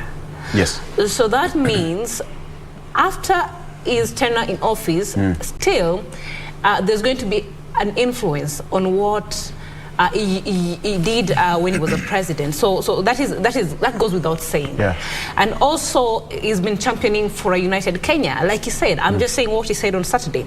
So that means that the efforts for his efforts for us to have a united Kenya and inclusive participation in the leadership of this country, and also in achievement of the gender role and things like those ones are going to be adhered to. That is an influence itself. So what we are going to have past August 9th is a continuation, of course. And remember, when Raila Amolo Odinga, the Right Honourable Raila Amolo Odinga spoke on Saturday, he said he's going to ensure that the Big Four agenda, the continuation of where the president had stopped, and many more. So he was trying to detangle himself from just a government project. Because if he would have just said that I was going to make sure that we have a continuation of the Big Four agenda, then the government project, which he is not, that the Tangatanga Maniacs have been trying to allude to, would have played part and it would have been certain. So it's not. So what he said is going to continue with this smooth continuation of the government Big Four agenda and more other agenda that they have also as a party, or even they have been having you know, when he wanted to be a president, even the previous years. So, of course, that is going to play part. Also, a big question we should be asking ourselves is, now that it's obvious, I even saw Kalonzo Musyoka saying that he said it categorically at ICC that the president should take over as the chairperson of the Azimio One Kenya Alliance. Said it. So what is his role as the chairperson? So therefore it goes without saying definitely that he is going to have a hand or two, and a lot of his influence is going to be felt in the next government. But of course we cannot also not give credit to the fact that Honourable Raila Amolo Odinga also has a vision for this country, and also as a party they have something they want to bring new to addition. So I want to give you, in a brief, maybe a minute, if you go to the counties right now, if, for example, we had a governor in the first 5 years of devolution, and then in the second year of devolution, we have a new governor. There are many stalled government projects in those counties, even building constructions and things like those, even public facilities, because there was no smooth or there was no continuation of the same of what the previous governor had left to be done in the county if he had not finished. Are you saying that? So therefore, we cannot continue to be having a system whereby Honorable Kibaki was there, he had his own Big Four agenda, he did them, and then what if Honorable Kenyatta did not continue them? So that means that it was as good as a time wasted at that time, because if some of them were not completed, then there's something that was not, there is a loophole somewhere. So I think that is very significant, that since they mean well for Kenya, they have to be In fact, what you're saying, perhaps you can relate to what the two gentlemen said, because when you hear what the president said, he said that I'm going to leave a country with a GDP of 11 trillion, a country that 13 trillion, sorry, we were doing badly, but right now Kenya is ranked sixth in Africa. In Africa. All right? In Africa. So that is a plus to him. And if you hear what Honorable Raila Odinga will usually say, we are going for the third liberation. Economic liberation. Which is in line with what the president is usually saying. And if you look at it, the president has been championing for some revolution sort of in the manufacturing sector. Exactly. And then the Right Honourable Raila Amolo Odinga has been championing for Buy Kenya, Build Kenya, you know. Industrialization. And things like those ones. So you also see that some of their, visions, and also even maybe the agenda they have for this country, they kind of have a point where they meet, and therefore we cannot therefore say that what the Honourable Amolo Odinga is going to do when he gets to the office definitely is going to be so different from what the president is doing. But there must be a difference, maybe, in the sense that the president had not had it easy. You remember he was saying that if at all he had not had the handshake with Raila Amolo Odinga, then there was not going to be peace. And he said since he had the handshake, there's been a lot of peace even for himself. You've seen the president even is so healthy right now. Look at him in 2013 up to 2017. Look at the president right now. He's very peaceful. And that's why he can afford to smile in the public, and we see literally a president not frustrated. He's happy. So it goes without saying that now, moving forward, that the president, you're going to see his hands in the next government without... All right. Dr. What's your take on that? Because when you go to Kisumu, the shipyard is up and running. Actually, there is a ship being built in Kisumu, right? Yes. We have got another port which was also commissioned in Mombasa. We have got the Lamu port, which is still now operational. The infrastructure that we've seen in this country, right now you'll drive all the way from here to Bungoma without any pothole. I tell you. Yeah, you're right, Victor. Yes. I actually drove the other day, Monday on Tuesday. I've driven actually from Kisii all the way to Kitale. Right. That road is nice all the way. You can easily pick any road you want. Yes. What do I see along the road in markets? People busy selling. So when I stop Kamkuywa, I'll buy, onions, buy whatever. Yeah, and they're there in plenty. Yes. So this infrastructure actually makes a difference in people's lives, particularly roads. They make a difference. They are able to bring their products to the market. Yes. They're able to transport them to Nairobi, even export them to Uganda, to other places. Kisumu is a clean city. It is. I was in Kisumu also last week.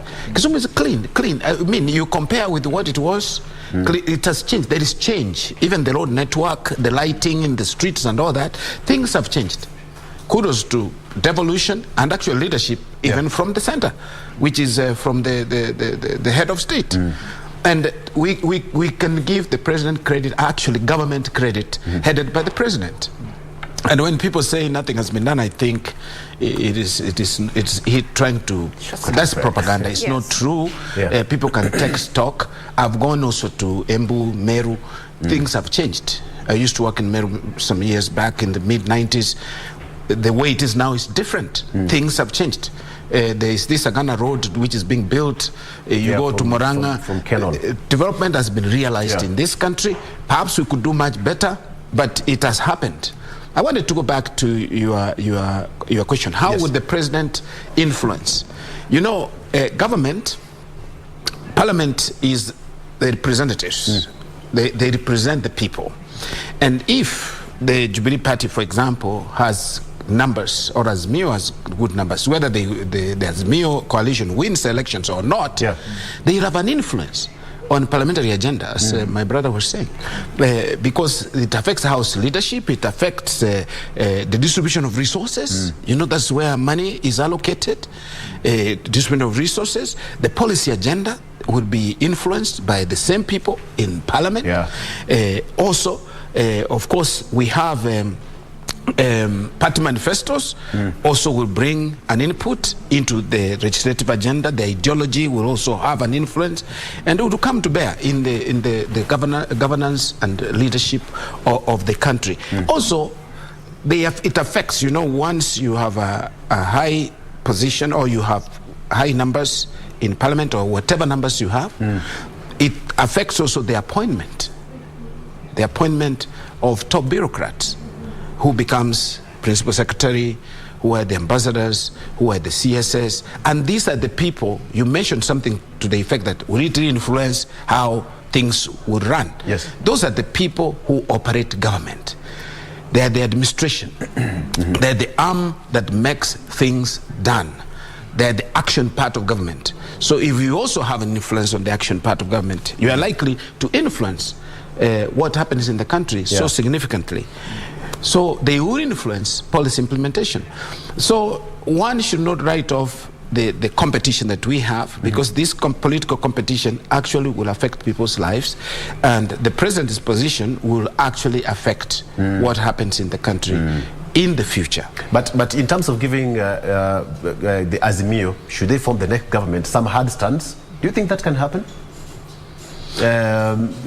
Conditions and that, push and pull in parliament, in processing of the bills and whatever. That happens, but I would think if Azimio wins, if we go by the experience, I'm trying to believe that the Azimio, for example, the president and Raila Amolo Odinga and others are patriots, that they will put the country in front of everything else.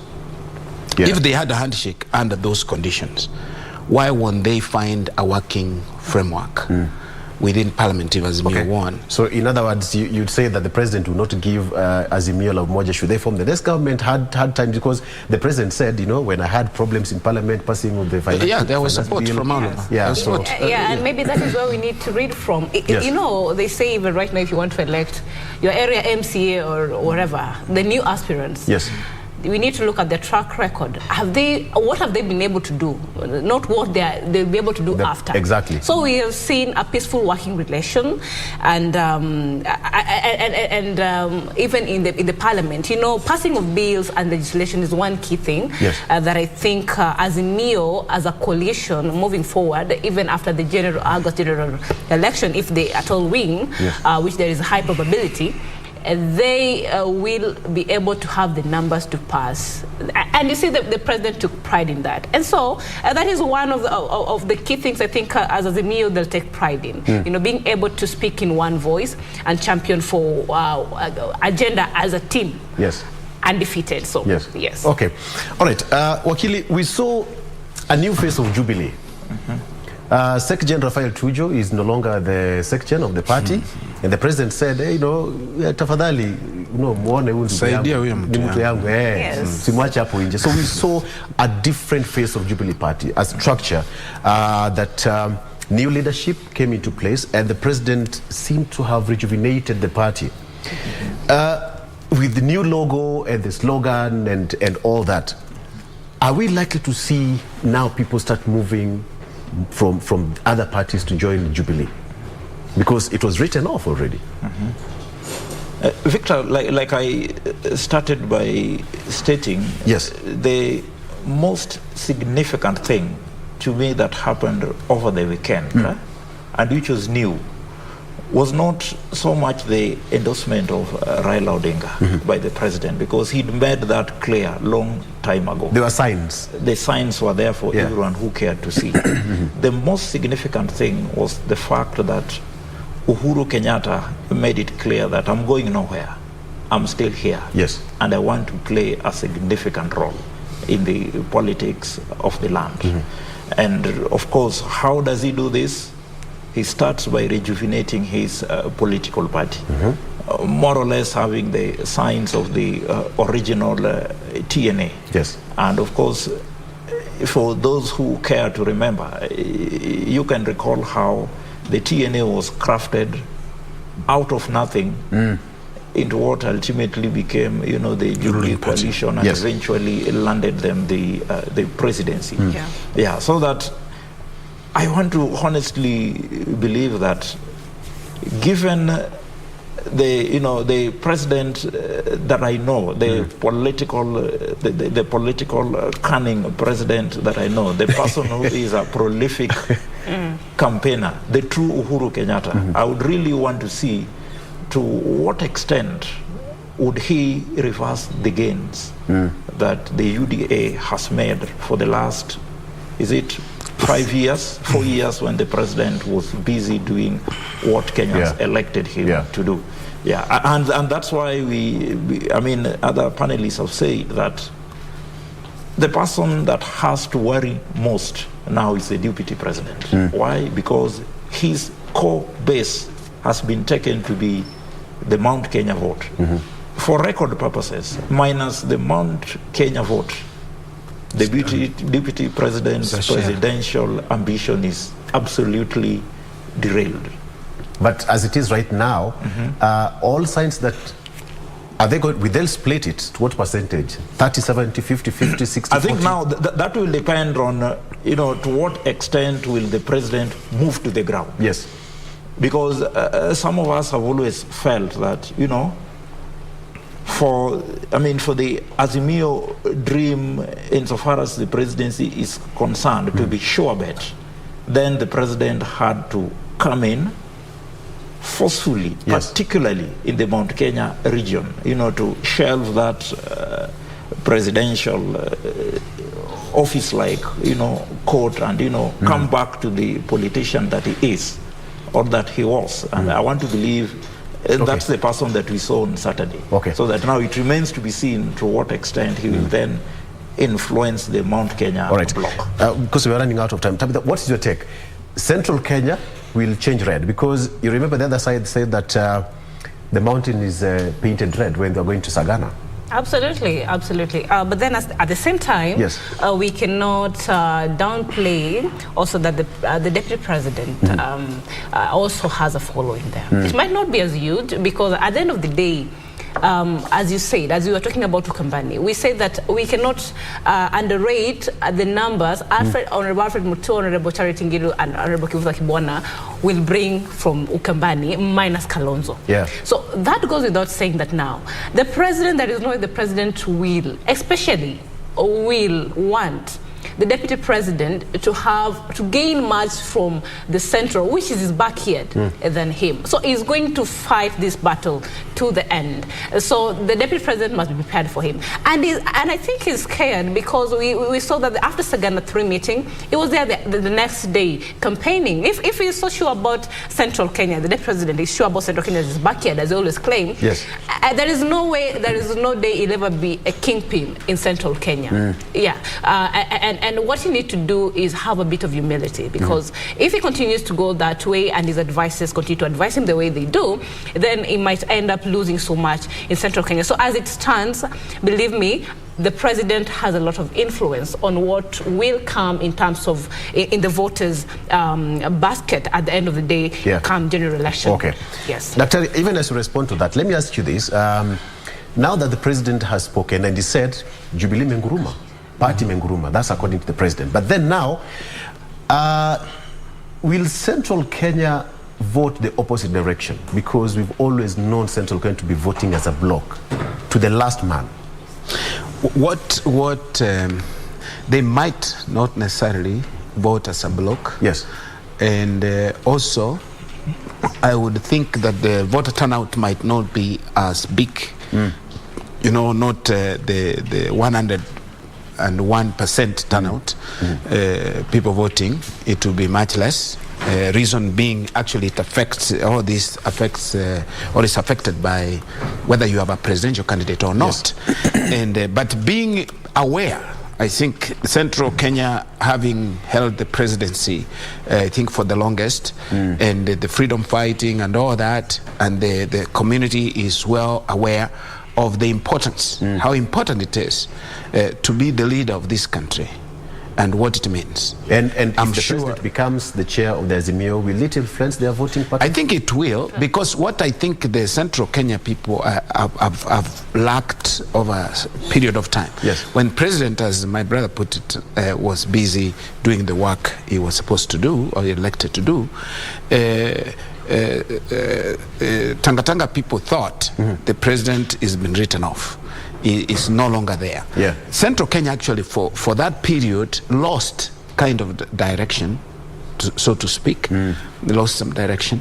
And the people who now supported the deputy president in the bid now to mop the Central Kenya votes in his favor actually are not able even up to now to come to step onto the plate and demonstrate that they're actually taking the mantle from the president. So by the president coming out strongly, I think people will gain confidence and troop back, because that is their leader.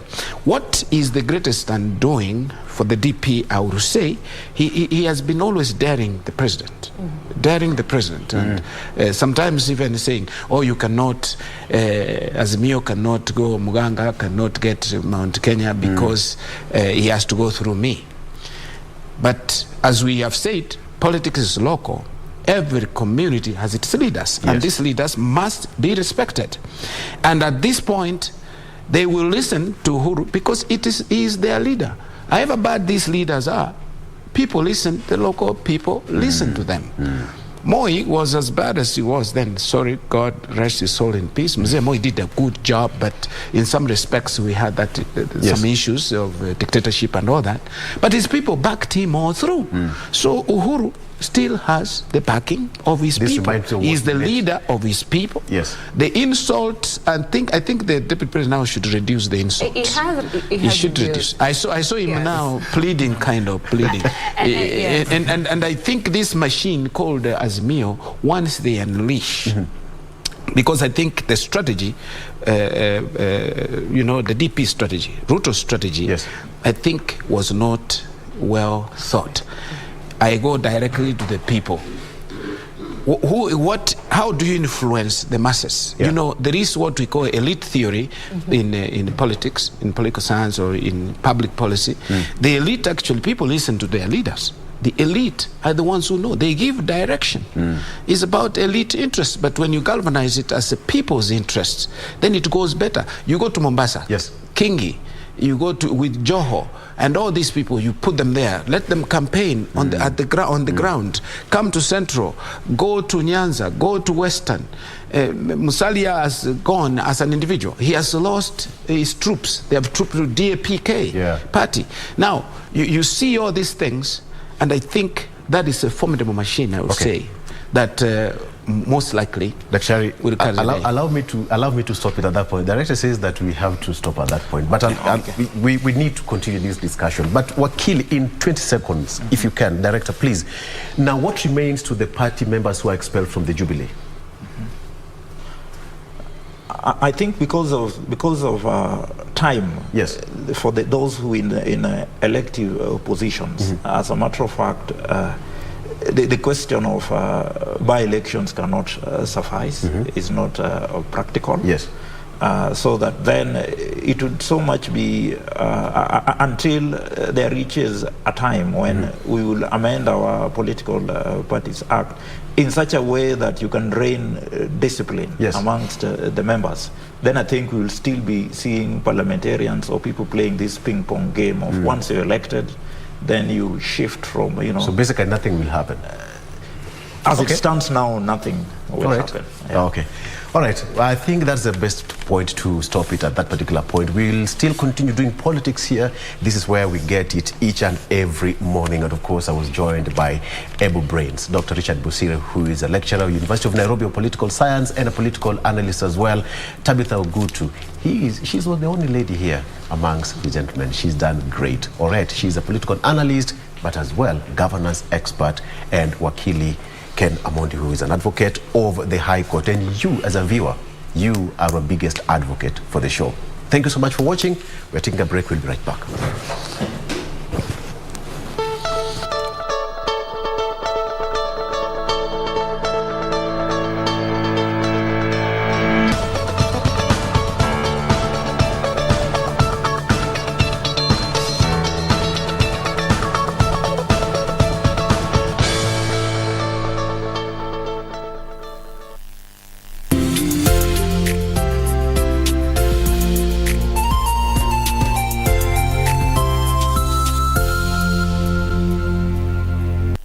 To all our prospective candidates, are you an aspiring candidate in the upcoming general elections? Do you want your agenda and manifesto to reach your voters effectively?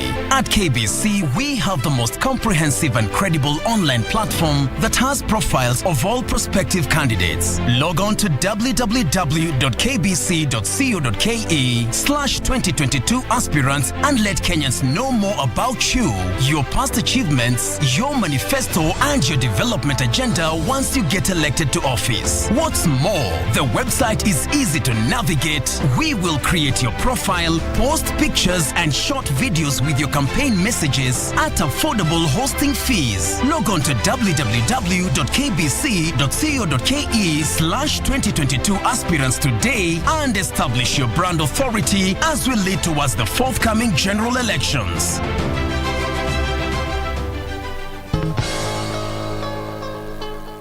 This week on Good Morning Kenya. The health system in Siaya has improved greatly. Yes. Because previously, before we came in, even child mortality rate was very high. Governor Kanel Rosanga has steered the county of Siaya for 10 years now. Did you ever see at some point that the president and Honorable Raila Odinga would shake hands? I never imagined it. What is his opinion on national politics? The way Uhuru has now come to support Raila for presidency, that is a very big mark. That is like rubbing out tribalism completely from in this country. Join me this Wednesday on The Viewpoint at 7:30 a.m. on Good Morning Kenya, only on KBC Channel 1.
Welcome back to the program. We are glad you are still keeping us company. In case you are just joining us, karibu tena sana. This is Good Morning Kenya.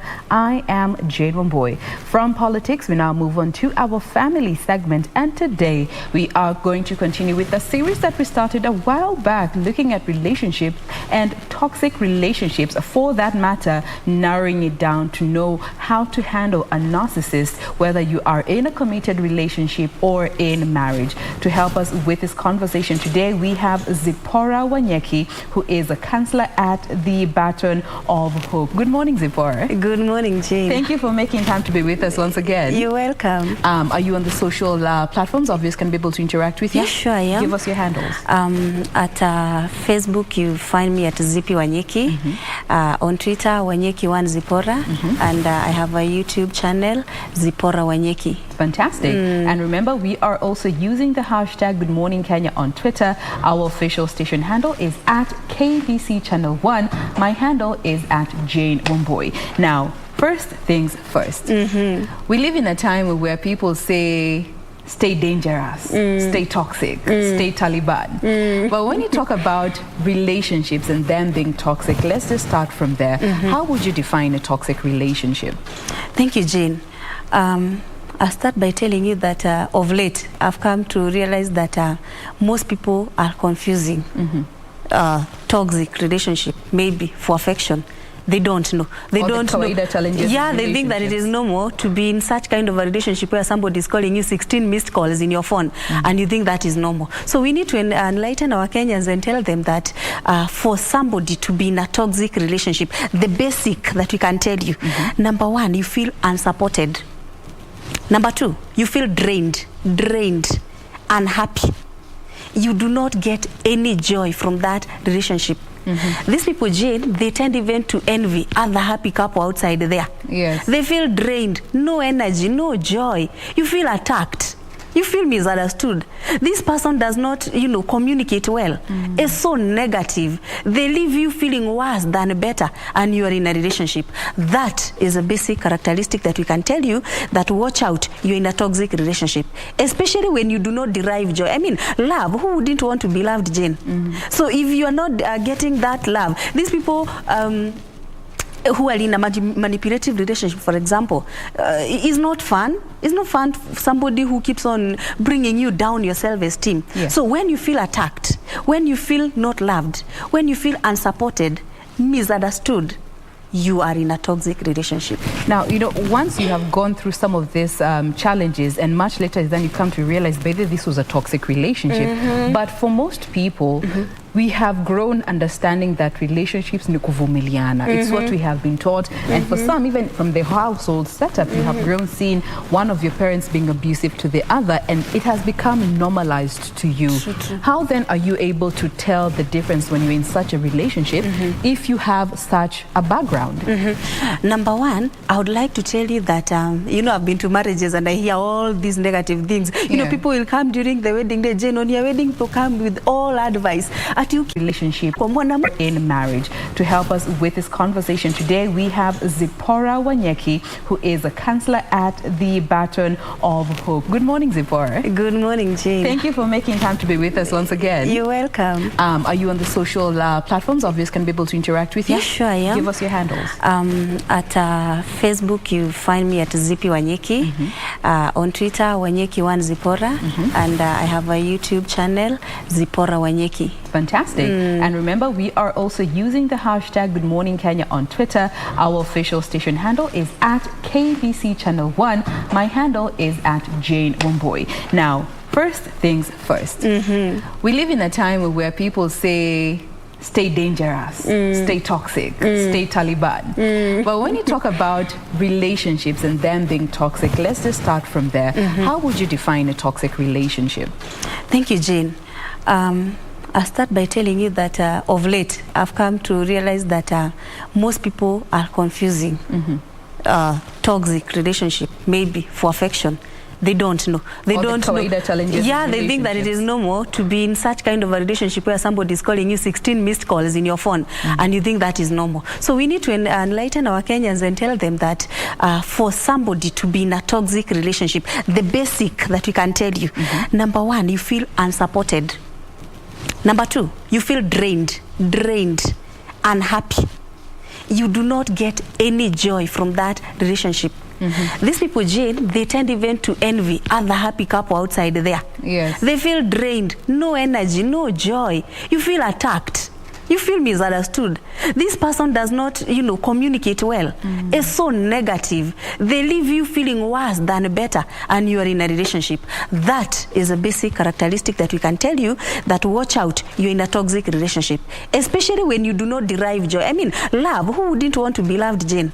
So if you are not getting that love, these people who are in a manipulative relationship, for example, is not fun. It's not fun for somebody who keeps on bringing you down your self-esteem. So when you feel attacked, when you feel not loved, when you feel unsupported, misunderstood, you are in a toxic relationship.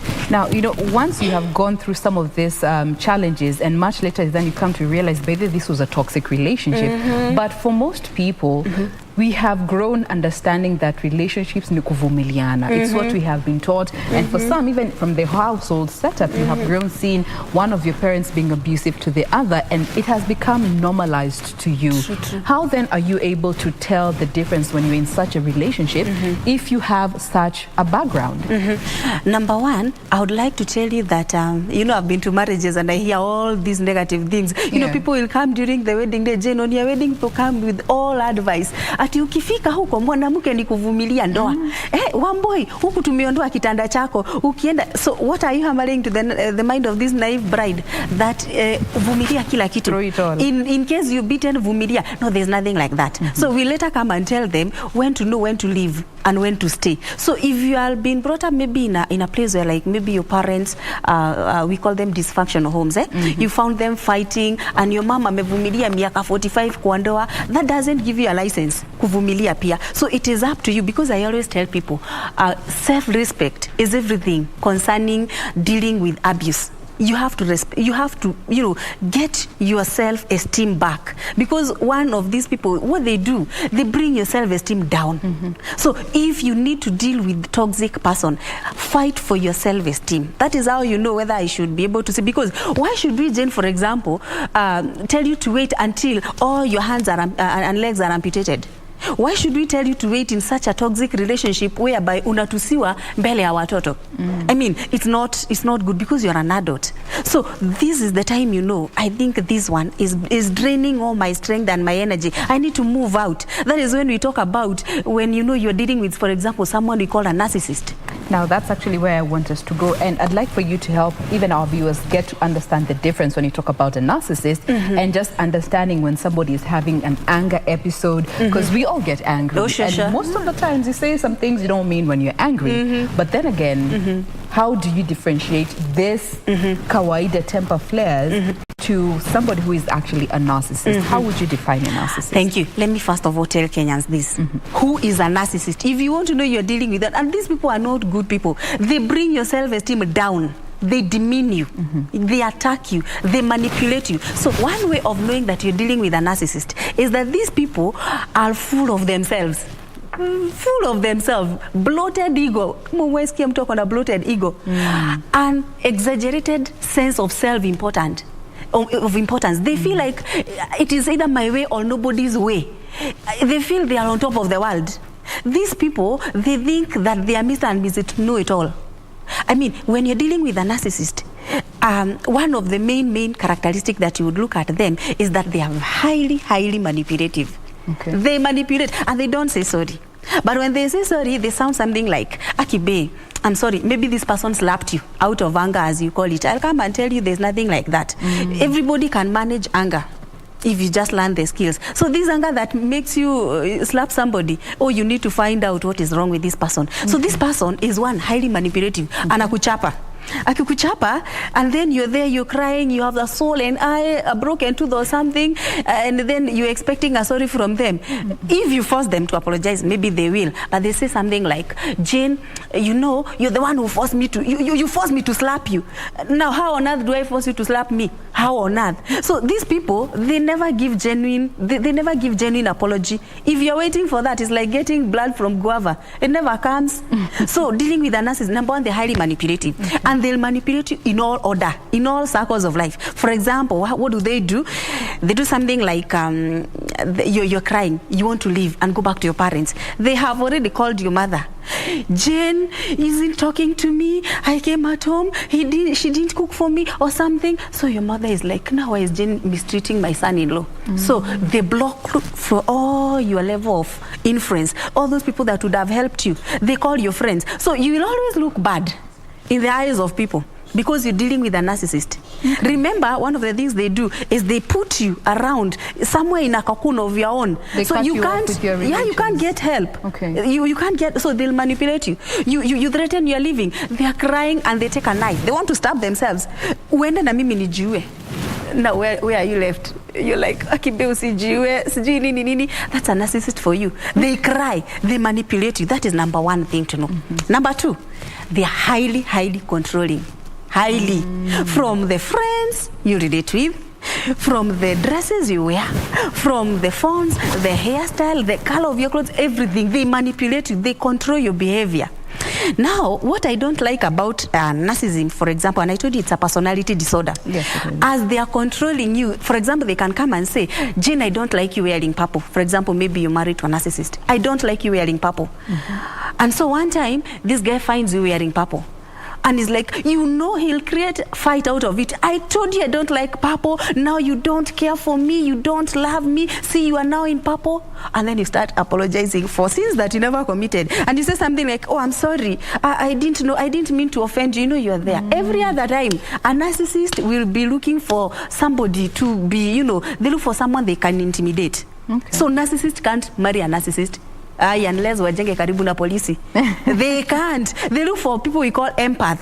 Empath are people who are totally, wale watu wana, you know, very, to be empathetic. You feel my pain, you are over understanding, you're quiet, you are there. They look for people they can intimidate. Now that is actually and bring it down. That we'll be coming to when it comes to relationships and marriages as a whole. But in a nutshell, a narcissist is somebody who is manipulative, very manipulative, controlling, and has a bloated ego, self-importance, and they're pathological liars. They cheat. And even when you found him cheating and you're there, you're threatening to leave or what, they are like, no, but you forced me to do it. But you doing what? No, they keep on lying. Time and again, they'll be lying to you. So narcissism is not a very good behavior. It's not a very good disorder to deal with. And unfortunately, Jane, these people are in the marketplace. Yes. These people are in the career world. They're in the corporate sector.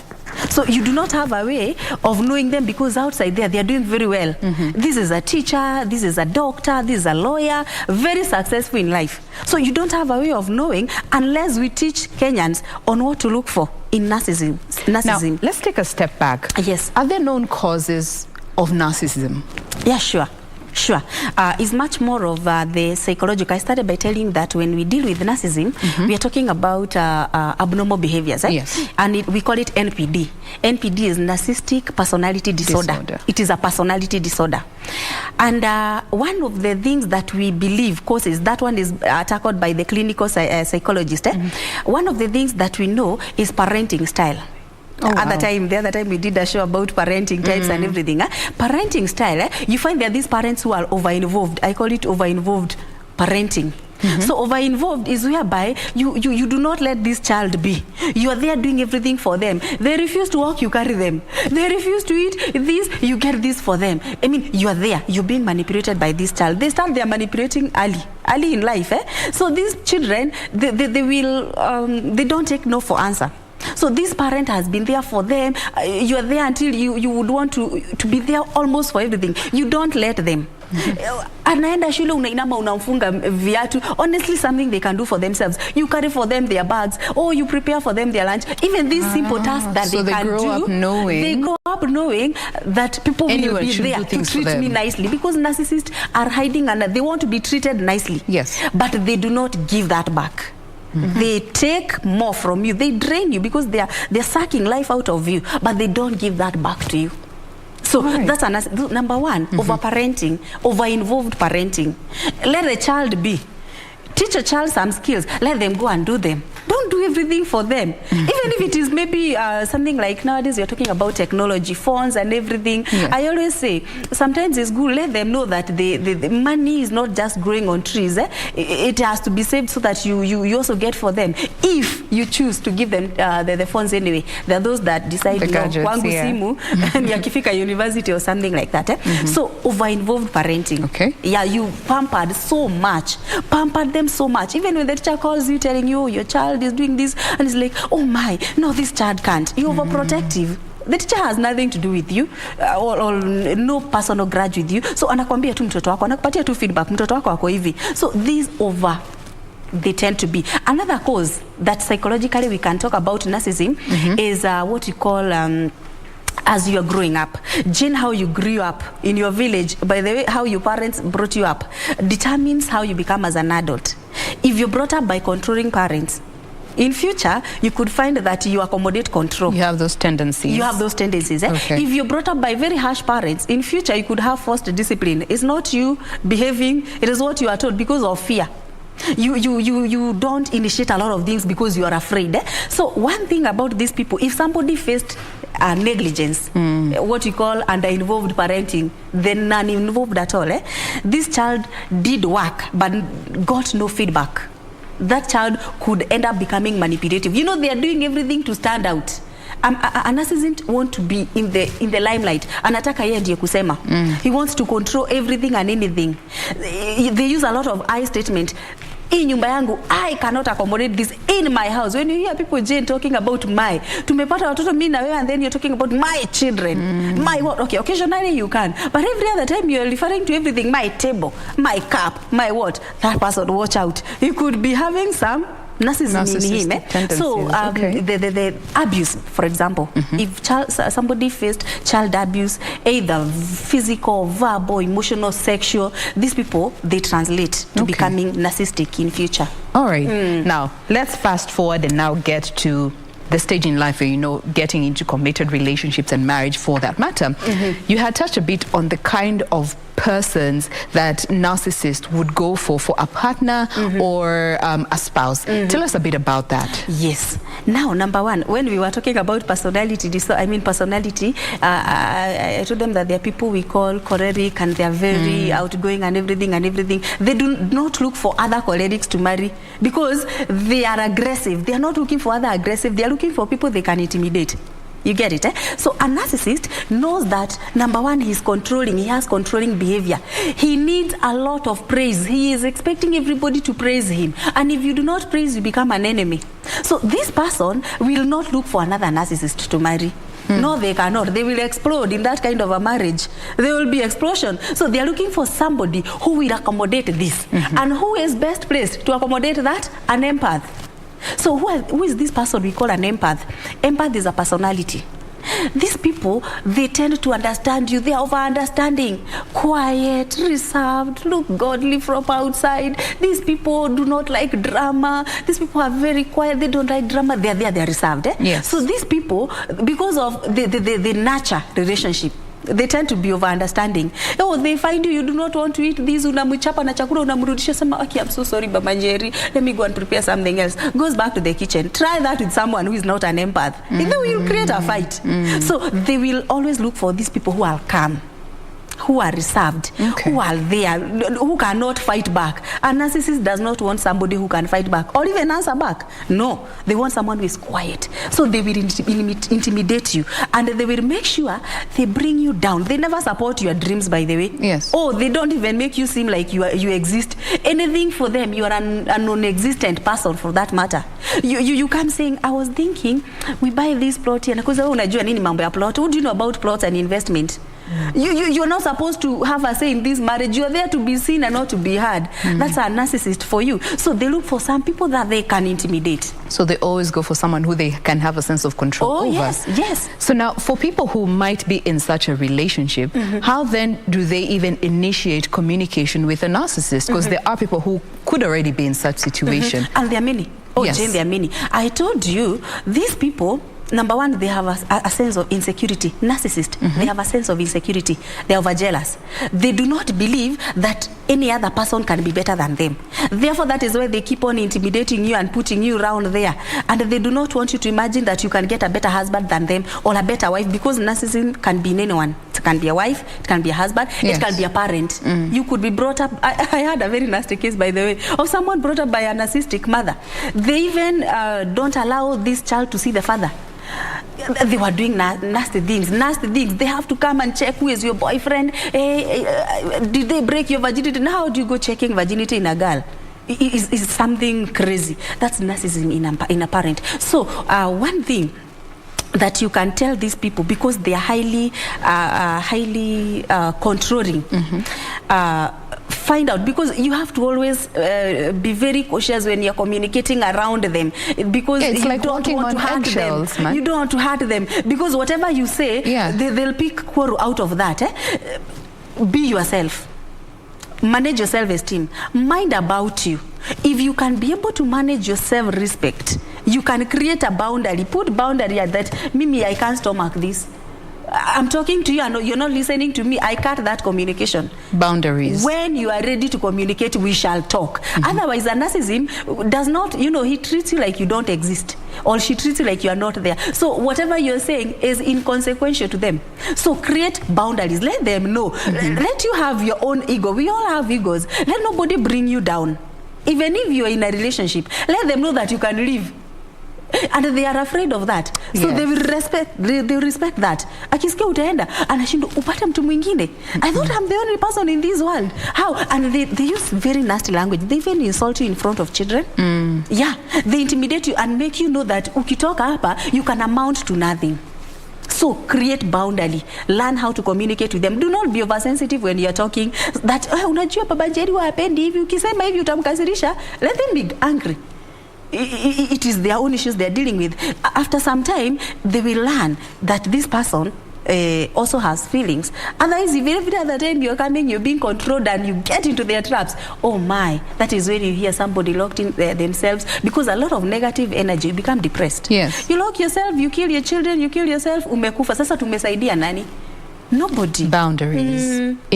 Make sure you have boundaries even in when you're communicating. Oh, yes. Now that brings the aspect, and that is conflict management in relationships, because we also understand that narcissists have a fragile self-esteem in as much as they have a bloated ego. They can easily turn around the situation to play the victim in a situation where you're trying to handle a conflict. How do you go about such a situation? Thank you. I can take you back. Narcissists, we said, some play what you call passive-aggressive behavior. Now, passive-aggressive behavior is whereby you play the victim. We were fighting. You are the man and I'm the lady. You fought me. You punched me until I'm bleeding. Yes. When I shout, I ask for help, and neighbors come. They find you who was fighting me on the floor crying, hey, Madam Manager, this lady will kill me. And people will think I was the one who was fighting you. You get it? That is a narcissist for you. So how do you deal with this person? In as much as they have controlling behavior, in as much as they have fragile ego or whatever, there is nowhere, Jane, when we were getting married, we agreed that you are superior and I am inferior. Okay, I know the Christian part of the man is the head and the wife is the neck or something like the submissive bit. But even when you are submissive, that doesn't mean that you kill me. It doesn't mean that you fail to support my dream. So when you're dealing with this person, communicate with authority. Communicate with authority. State what you need and learn to say no. Most of the empaths don't know how to say no. They will accommodate and accommodate even when it is not working for their in their favor. They don't know how to say no. Learn to say no. A narcissist will do something like, they'll bombard you with information. We are going for a holiday. They had not prepared you. They had not. They come. They want you to fit in their schedule. Now, if you don't learn to say no, you will all the time be feeling intimidated or something like that. Do not accommodate that. In as much as you want to be very careful in the way you are speaking to them, at least learn to stand for yourself. Get some self-esteem your own. If you have your own self-esteem, you can be able to handle anyone. You can handle anybody. All right. Authority comes in good hand when it comes to handling conflict with this particular type of dealing people. With the narcissist, it's all about you stepping your authority. That is it. There is no other way. Narcissism, hakuna dawa ati tutakupeleka hospitali. We can only manage you. But hakuna dawa ati tutakutibu. You only have to deal with the issues.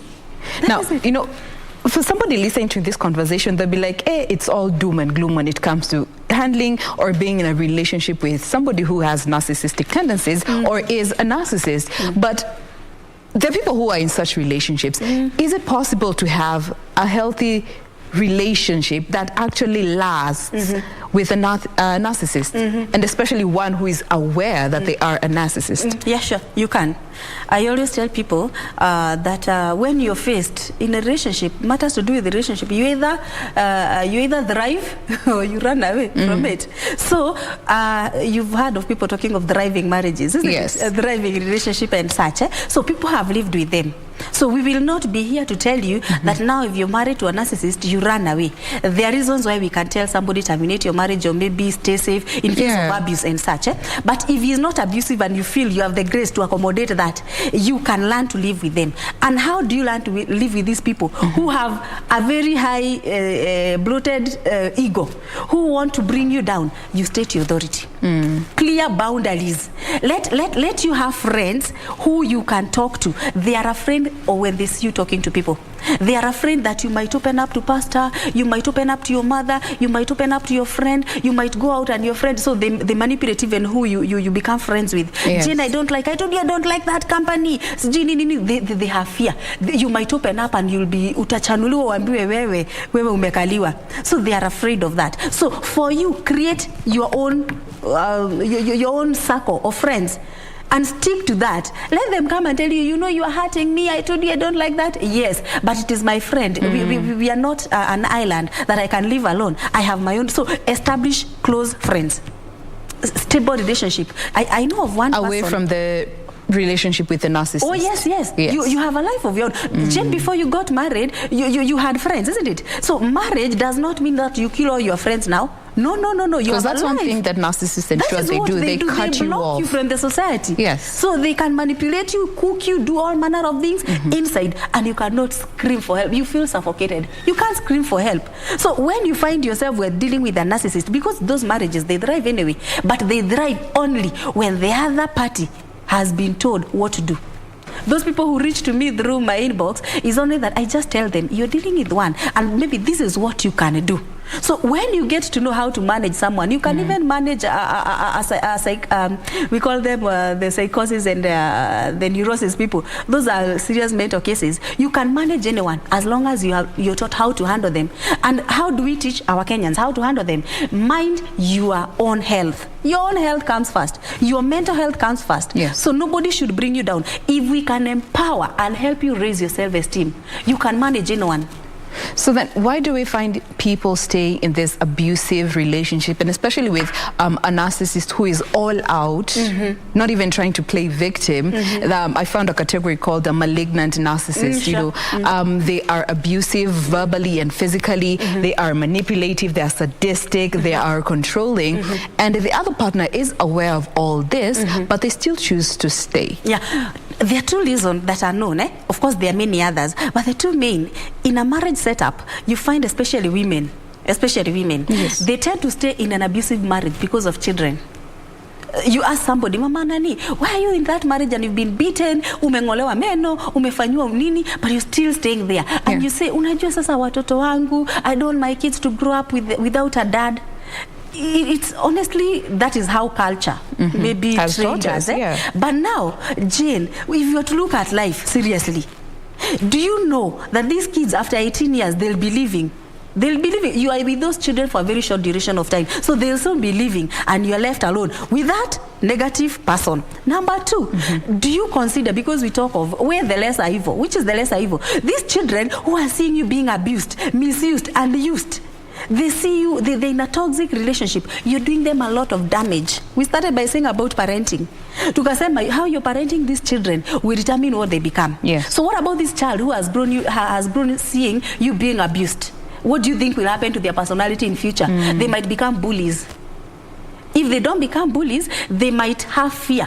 If they don't have fear, they might have resentment, hatred for men or women, in case, depending on who was misusing the other. So you will have done a lot of damage to these children than good. So if you are staying in that abusive marriage, maybe because of children, you need to really look at your reevaluate your decisions. Reevaluate yourself and tell us whether you really want to stay in that because of them, because soon they'll be leaving. And some of these children even come and ask you, Mom, sasa, why did you even accommodate all these? So that is number one, parenting. Number two, there are people who feel like maybe they do financially they are not doing very well, and maybe these is they're dependent on this man or this woman, so they have to stay there because this is where they are getting their daily bread and all that. But I'll tell you, pray to your God. Let God help you to be stable and strong so that you're able to move away from abuse. Now there is also the category that gets to walk away from such a relationship, but there are also those and this is something that I actually have been seeing on the social platforms.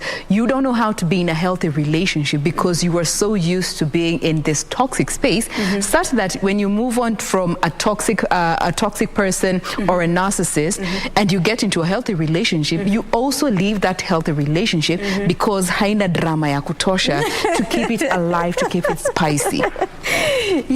Moving on from a toxic relationship from a narcissist and actually learning or unlearning those toxic habits to be in a healthy relationship. Thank you. Jen, did you learn about the law of attraction at some point, that most of the time who you are likely to attract such a person?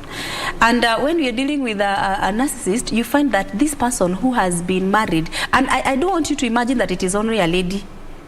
It goes both ways, by the way. It can be a man, a woman, a parent, a child. It can be anyone. So you find that, for example, if it's this lady who was married to a man who is a narcissist, for example, one of the things you realize about them is that when they come out, because their self-esteem has been totally destroyed, they have low self-esteem. Hata ukimwambia Jane uko smart, anakuza aki sasa wapi? Because this man has been telling you you'll amount to nothing, you are nothing. Who tells you you are smart? Where? Look at the way you don't even know how to dress, you don't know how to groom yourself. Their self-esteem has been brought down until, you know, when we hammer a lot of, there's this thing we call self-fulfilling prophecy. I keep on telling you something, when ngombe. So now or later you'll behave like a ngombe because you tend to believe that is what you are. So this person tells you you'll amount to nothing. So now or later you feel like I'm worthless, I'm what? So when they come out of that marriage and then they go and find somebody else who is genuine and who maybe may want maybe to date them and marry them or something, they don't believe. No amount of word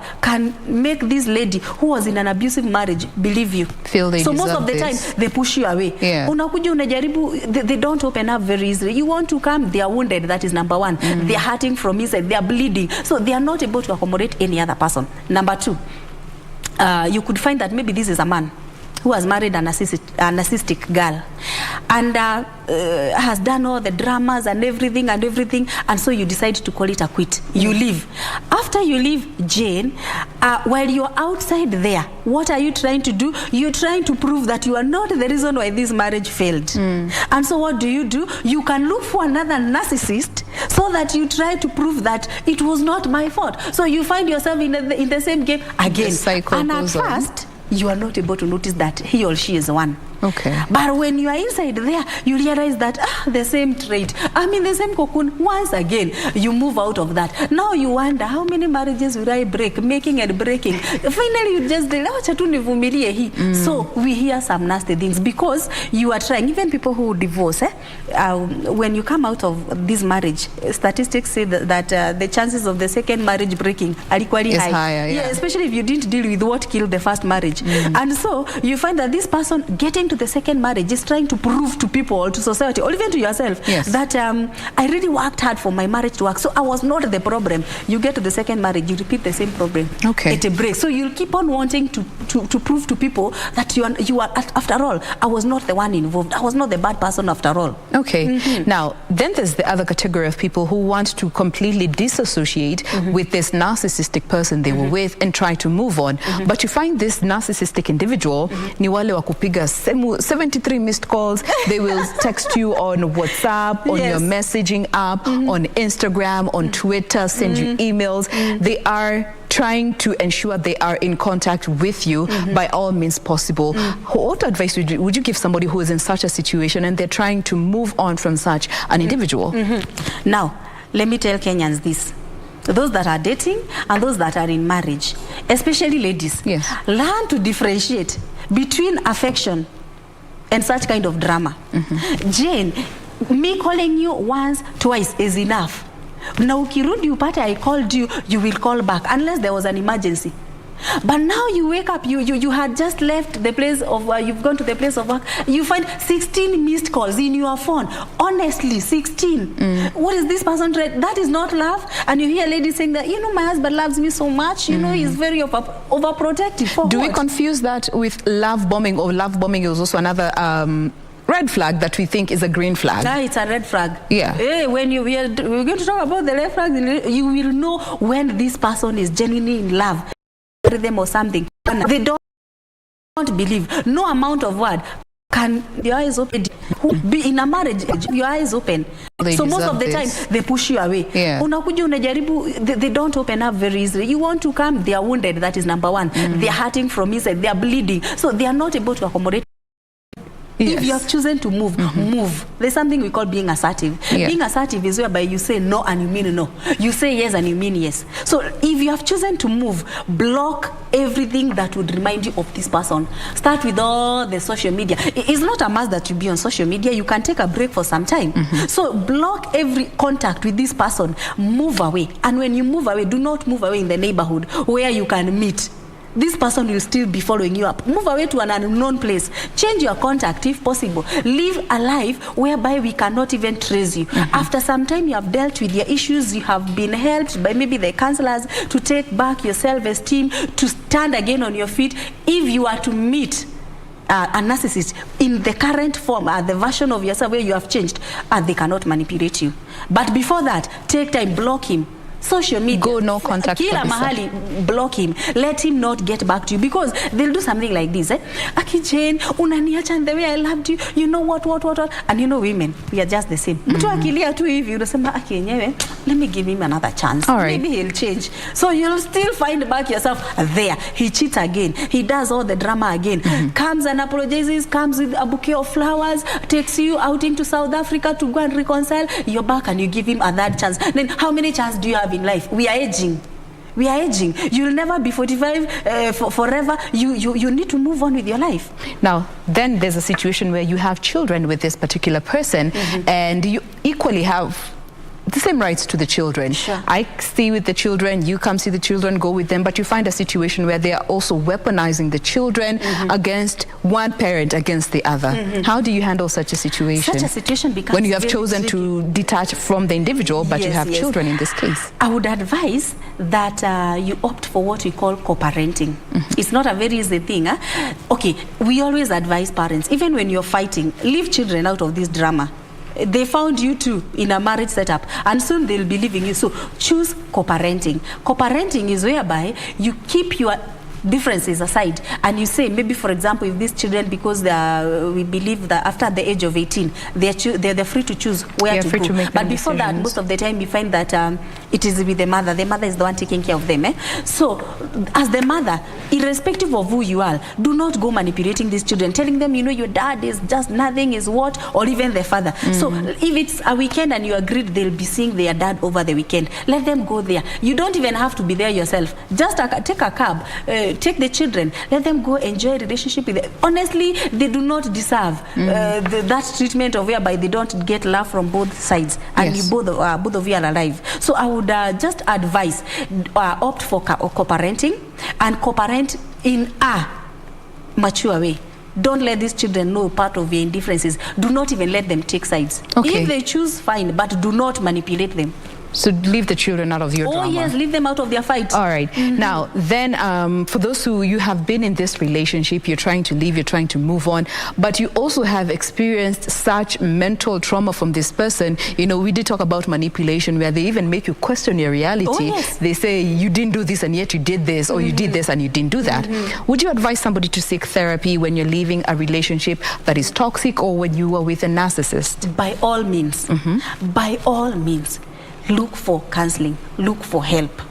And by you looking for help, I'm not trying to tell you to go to the neighborhood woman or man wanze kumwambia this is what has been happening. This world, Jen, we are 6 billion of us.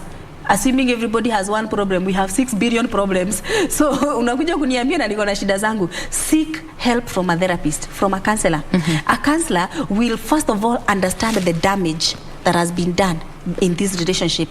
Then we'll help you to collect yourself back and come back to reality. They'll help you build what you call your self-esteem.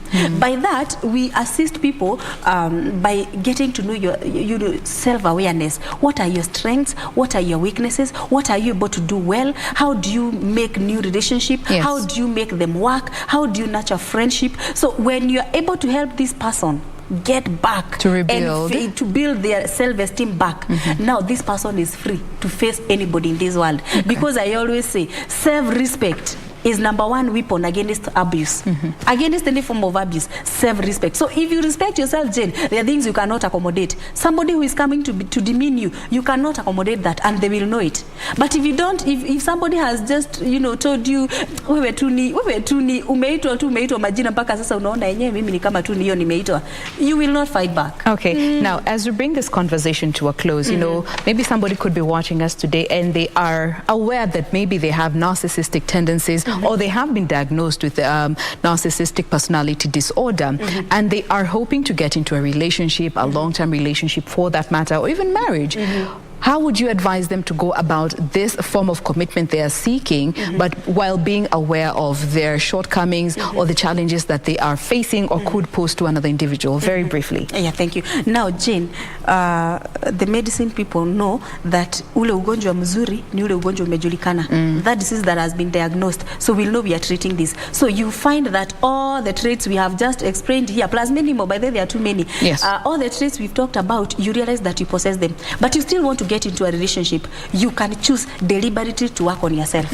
Work on yourself. It is not a live threat that tumekwambia sasa if you are this you will die. No. You can choose to work on yourself. You, for example, just the way we tell people work on your anger, and we teach you anger management skills, the way we teach you anything, any behavior the same is learned. Principles apply. Yes, any behavior learned can be unlearned. So for this case, if you realize that you possess this narcissistic traits, you can choose to work on yourself. You realize that you're aggressive, you can at least now realize how to not manipulate people. You have a controlling behavior, you have a bloated ego, you feel you're too important in this world, you learn how to accommodate other people, you learn how to nurture relationship, so you can work on yourself. If you're having trouble working on yourself, see a therapist. See a counselor, come to us. Let us help you, walk with you, so that you're able to know, now, I think I have too much of this. I can manipulate, I can regulate this, and I become this. And as I always say, if you're lowering your self-standard so that you can accommodate people, you're in a toxic relationship. All right. Self-awareness will go a long way in such a situation. Kabisa. Now, due to the fact that we've run out of time, we have to pause at that particular point. But of course, this is part of a series of conversations that we get to have here on this particular segment when it comes to Family Check. But for now, we have been speaking with Zipporah Wanyeki, who is a counselor at the Baton of Hope. She's also a trainer, among many other titles, but for the purposes of this conversation, she is a counselor. Thank you so much for making time to be with us today. You're welcome, Jane. All right. Now that brings us to a close of the program. Thank you for being with us. Be sure to join us again tomorrow morning. I am Jane Boy. Enjoy the rest of your viewing.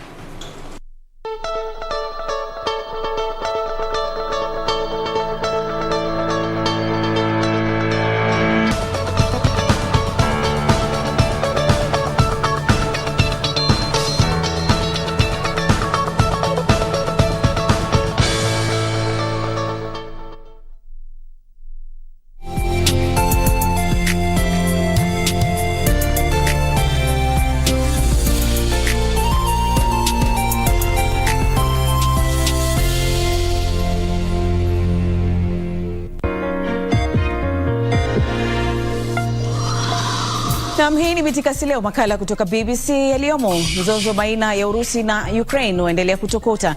Tunapigia kurunzi athari za mzozo huu wa kidiplomasia katika chumi za Afrika. Baadaye makataa kwa Somalia kufanya uchaguzi mkuu au la sivyo wakose fedha. Shirika la fedha duniani laonya. Kisha kutoka hatua ya wazo hadi kuwa biashara iliyo na tija, tunakupa vidokezo ya jinsi ya kuvutia uwekezaji katika tasnia ya teknolojia. Mbashara kutoka Nairobi, Kenya. Twende kazi.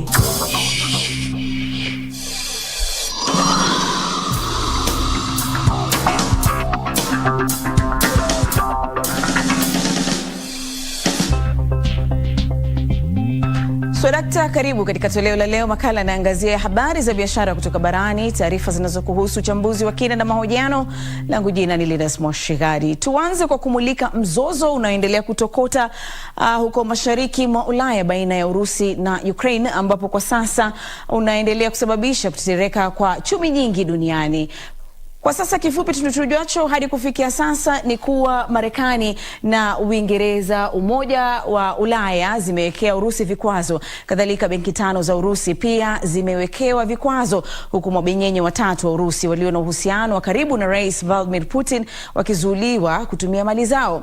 Uingereza imetoa onyo kwamba itakuwa kinyume cha sheria kwa yeyote yule kushiriki biashara na watatu hao. Aidha, vikwazo hivyo vya uasi dhidi ya Urusi tayari vimesababisha bei ya mafuta ghafi kuongezeka na kufikia $93 kwa kila pipa. Na sasa habari za hivi sasa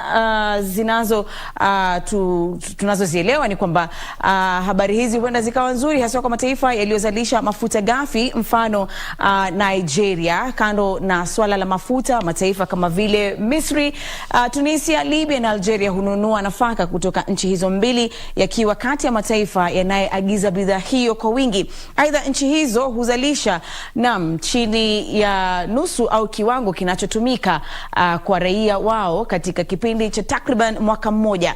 Takriban 85% ya ngano iliyoingizwa nchini Misri mwaka 2020, mwaka 2021 ilitokea Urusi na Ukraine. Katika miaka hivi karibuni uhusiano baina ya Urusi na Afrika uliimarika, Urusi ikiwa muuzaji mkubwa wa silaha katika eneo la kusini mwa jangwa la Sahara. Na kuweka miadi swala hili, nimezungumza na Daktari Nicodemus Minde ambaye ni mtaalamu wa kidiplomasia na siasa za kimataifa. Nilianza kwa kumuuliza iwapo Afrika imetoa tamko lolote kuhusiana na mzozo huo na hatari yake itakuwa ipi. Tumsikize. Athari zake ni kwamba kwa kuwa bado hakuna tamko rasmi kutoka Afrika kama ilivyokuwa kwa Marekani, Uingereza na Umoja wa Ulaya, basi tunaweza kusema hakuna athari kubwa za kidiplomasia